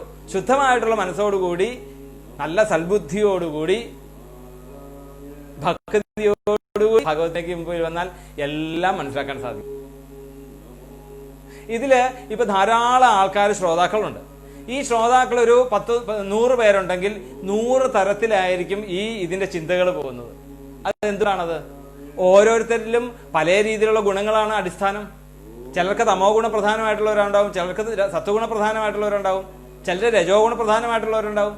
അപ്പൊ അവരുടെ ആ ഗുണത്തിന് അനുസരിച്ചായിരിക്കും അവരുടെ ഈ ജ്ഞാനം ഉണ്ടാകുക. ചിലർ പറയും, തിരുമേനി പറയുന്നത് അങ്ങ് മുഴുവനൊന്നും മനസ്സിലാകുന്നില്ല കേട്ടോ തിരുമേനി എന്ന്. അത് മനസ്സിലാകായികയല്ല, അത് നമ്മളുടെ ഗുണത്തിനനുസരിച്ച് നമ്മളുടെ ചെവിയിലേക്ക് അത് എത്തുന്നുള്ളൂ. അപ്പൊ എന്ത് വേണം? അപ്പൊ നമ്മൾ സദ്വിചാരങ്ങളെ കൊണ്ട് നമ്മളുടെ മനസ്സിനെ ശുദ്ധമാക്കിക്കൊണ്ട് ഇതിന് മുമ്പിലേക്ക് വരണം. അതുകൊണ്ടാണ് നമ്മൾ ആദ്യത്തെ ആ ഒരു ഉപക്രമമൊക്കെ തുടങ്ങി വെക്കുന്നത് തന്നെ അതിനാ. ഓക്കെ, പിന്നെന്തായിരുന്നു? ബഹുരജന്മാര് എന്ന് പറഞ്ഞാൽ ആരാണ് എന്ന് ചോദിച്ചു. വിസ്തരിച്ച് ശാരദ ചേച്ചി അത് വിസ്തരിച്ച് ചെയ്തിട്ടുണ്ട്. എന്നാലും ഞാൻ ചോദ്യത്തില് ഒറ്റ ഉത്തരം മതി. ഋഗ്വേദികളെയാണ് എന്താണ് ബഹുരജന്മാര് എന്ന് പറയുന്നത്. ബഹുക്കളായിട്ടുള്ള ഋക്കുകളെ സ്വാധീനമാക്കിയിട്ടുള്ളവര്. ഋഗ്വേദം എന്ന് പറയുന്നത് അവിടെ സ്തുതികൾക്കാണ് പ്രാധാന്യം. 4 വേദങ്ങളും ഒന്ന് തന്നെയാണ് എന്ന് ഞാൻ പറഞ്ഞു. 1 സ്തുതികള്, 2 കർമ്മകാണ്ഡങ്ങളെ കുറിച്ച് പറയുന്നു, 3 ഉപാസനാകാന്ഡം ജ്ഞാനകാന്ഡങ്ങളെ കുറിച്ച് പറയുന്നു. ത്രികാണ്ഡ വിഷയ വേദ പറയും. ത്രികാണ്ഡങ്ങളെ കുറിച്ച് ഏതൊക്കെയാണ്? കർമ്മകാന്ഡം, ജ്ഞാനകാന്ഡം, ഉപാസനാകാന്ഡം. പിന്നീട് ആ അഥർവവേദത്തിലൂടെ കാണിക്കുന്നത് എന്താണ് ശരിക്ക്?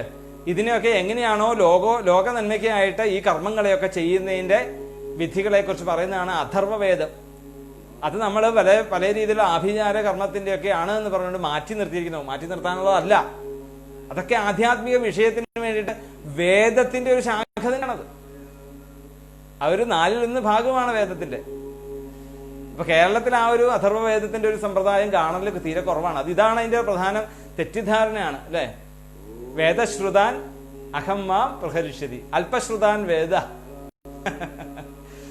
അങ്ങനെ സംഭവിച്ചതാണ് അഥർവവേദം. അഥർവവേദമൊക്കെ പ്രധാനമാണ്. അപ്പോ ഇതായിരുന്നു നമ്മൾ 3 ചോദ്യങ്ങൾ ഇന്നലെ ഉണ്ടായിരുന്നത്. ഇന്നത്തെ ചോദ്യം എന്തൊക്കെയാ വേണ്ടത്? ഇവിടെ സമദൃങ് നിർവികൽപ്പക,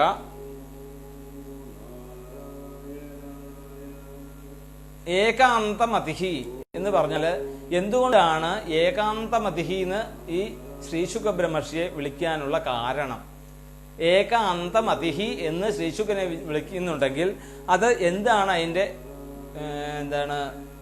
അർത്ഥം എന്നുള്ളത് എഴുതുക. ശ്രീശുക ബ്രഹ്മർഷിയെ ഏകാന്തമതി എന്ന് വിളിക്കുന്നതിന്റെ അർത്ഥം എന്ത്? ഒന്നാമത്തെ ചോദ്യം.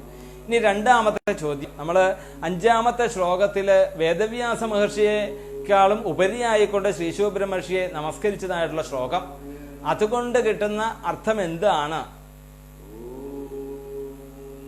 അല്ലെങ്കിൽ അവിടെ ഈ വേദവ്യാസ മഹർഷിയുടെ മഹത്വത്തെയും അല്ലെങ്കിൽ ശ്രീ ശുകബ്രഹ്മർഷിയുടെ മഹത്വത്തെയും കാണിക്കുമ്പോൾ ഈ ശ്രീ ശുകബ്രഹ്മർഷിയാണ് പിന്നീട് വേദവ്യാസ മഹർഷിയുടെ അടുത്ത് വന്ന് ആ ഭാഗവതത്തെ പഠിക്കുന്നത്. അപ്പം അവിടെ ഈ ഒരു ശ്ലോകത്തിന്റെ താല്പര്യം എന്താണ്, ആ ഒരു ശ്ലോകത്തിന്റെ താല്പര്യം എന്താണ് ശരിക്കും എന്നുള്ളതിന്റെ അർത്ഥം, ഞാൻ ഇതിന്റെ അർത്ഥം നിങ്ങൾ എന്താ എഴുതുന്നതെന്ന് മനസ്സിലാക്കിയിട്ട് നാളെ ഉത്തരം പറയാം. എനിക്ക് ഉത്തരം അറിയാം, എൻ്റെ ഉത്തരത്തിന്റെ ആ ചോദ്യമാണത്. അത് നിങ്ങൾക്ക് എന്താണ് മനസ്സിലായിട്ടുള്ളതെന്ന് എന്നോട് പറയാം. ഈ ശ്ലോകത്തിൽ നിന്നും നിങ്ങൾക്ക് മനസ്സിലാക്കിയിട്ടുള്ള 5-ാമത്തെ ശ്ലോകം, ദൃഷ്ടു ആനുയാന്തം ഋഷിമാത്മജം അപ്യനഗ്നം ദേവ്യോ ഹ്രിയാ പരിദധുർന്ന സുതസ്യ ചിത്രം തദ്വീക്ഷ്യ പൃച്ഛതി മുനൗ ജഗതുസ്തവാസ്തി ത്രീ പുംഭിതാനഥ സുതസ്യ വിവിക്ര ദൃഷ്ടേഹേ എന്നുള്ള ശ്ലോകത്തിൽ നിന്ന് നിങ്ങൾ മനസ്സിലാക്കിയതായിട്ടുള്ള അർത്ഥം, എന്തിനു വേണ്ടിയിട്ടാണ് ആ ശ്ലോകം അവിടെ പറയേണ്ടി വന്നത് ശ്രീ ശൗനകാദികളെ സൂതനോട്, അതിന്റെ അർത്ഥം എന്താണെന്നുള്ളത് 2 ചോദ്യം. ഇനി എന്താ ചോദിക്കേണ്ടത്? ഗജസാഹ്വയം എന്ന് പറഞ്ഞാൽ എന്താണ് അർത്ഥം? ഗജസാഹ്വയേ എന്ന് പറഞ്ഞിട്ടുണ്ട് അവിടെ, ഞാൻ ഒരിക്കൽ പറഞ്ഞിട്ടുള്ളതാണ്. അപ്പൊ ആ 3 ചോദ്യങ്ങളാണ് ഇന്നത്തെ സത്സംഗത്തിൽ നിന്നും. അപ്പൊ നമുക്ക് പതിവ് പോലെ ഈ സത്സംഗത്തിന്റെ ആവശ്യത്തെ കൊണ്ട് നമുക്ക് എന്താണ് നേടേണ്ടത്? നമുക്ക് നേടേണ്ടത് ആ യഥാർത്ഥമായിട്ടുള്ള ശുദ്ധത, മനോശുദ്ധതയാണ് നമുക്ക് വേണ്ടത്.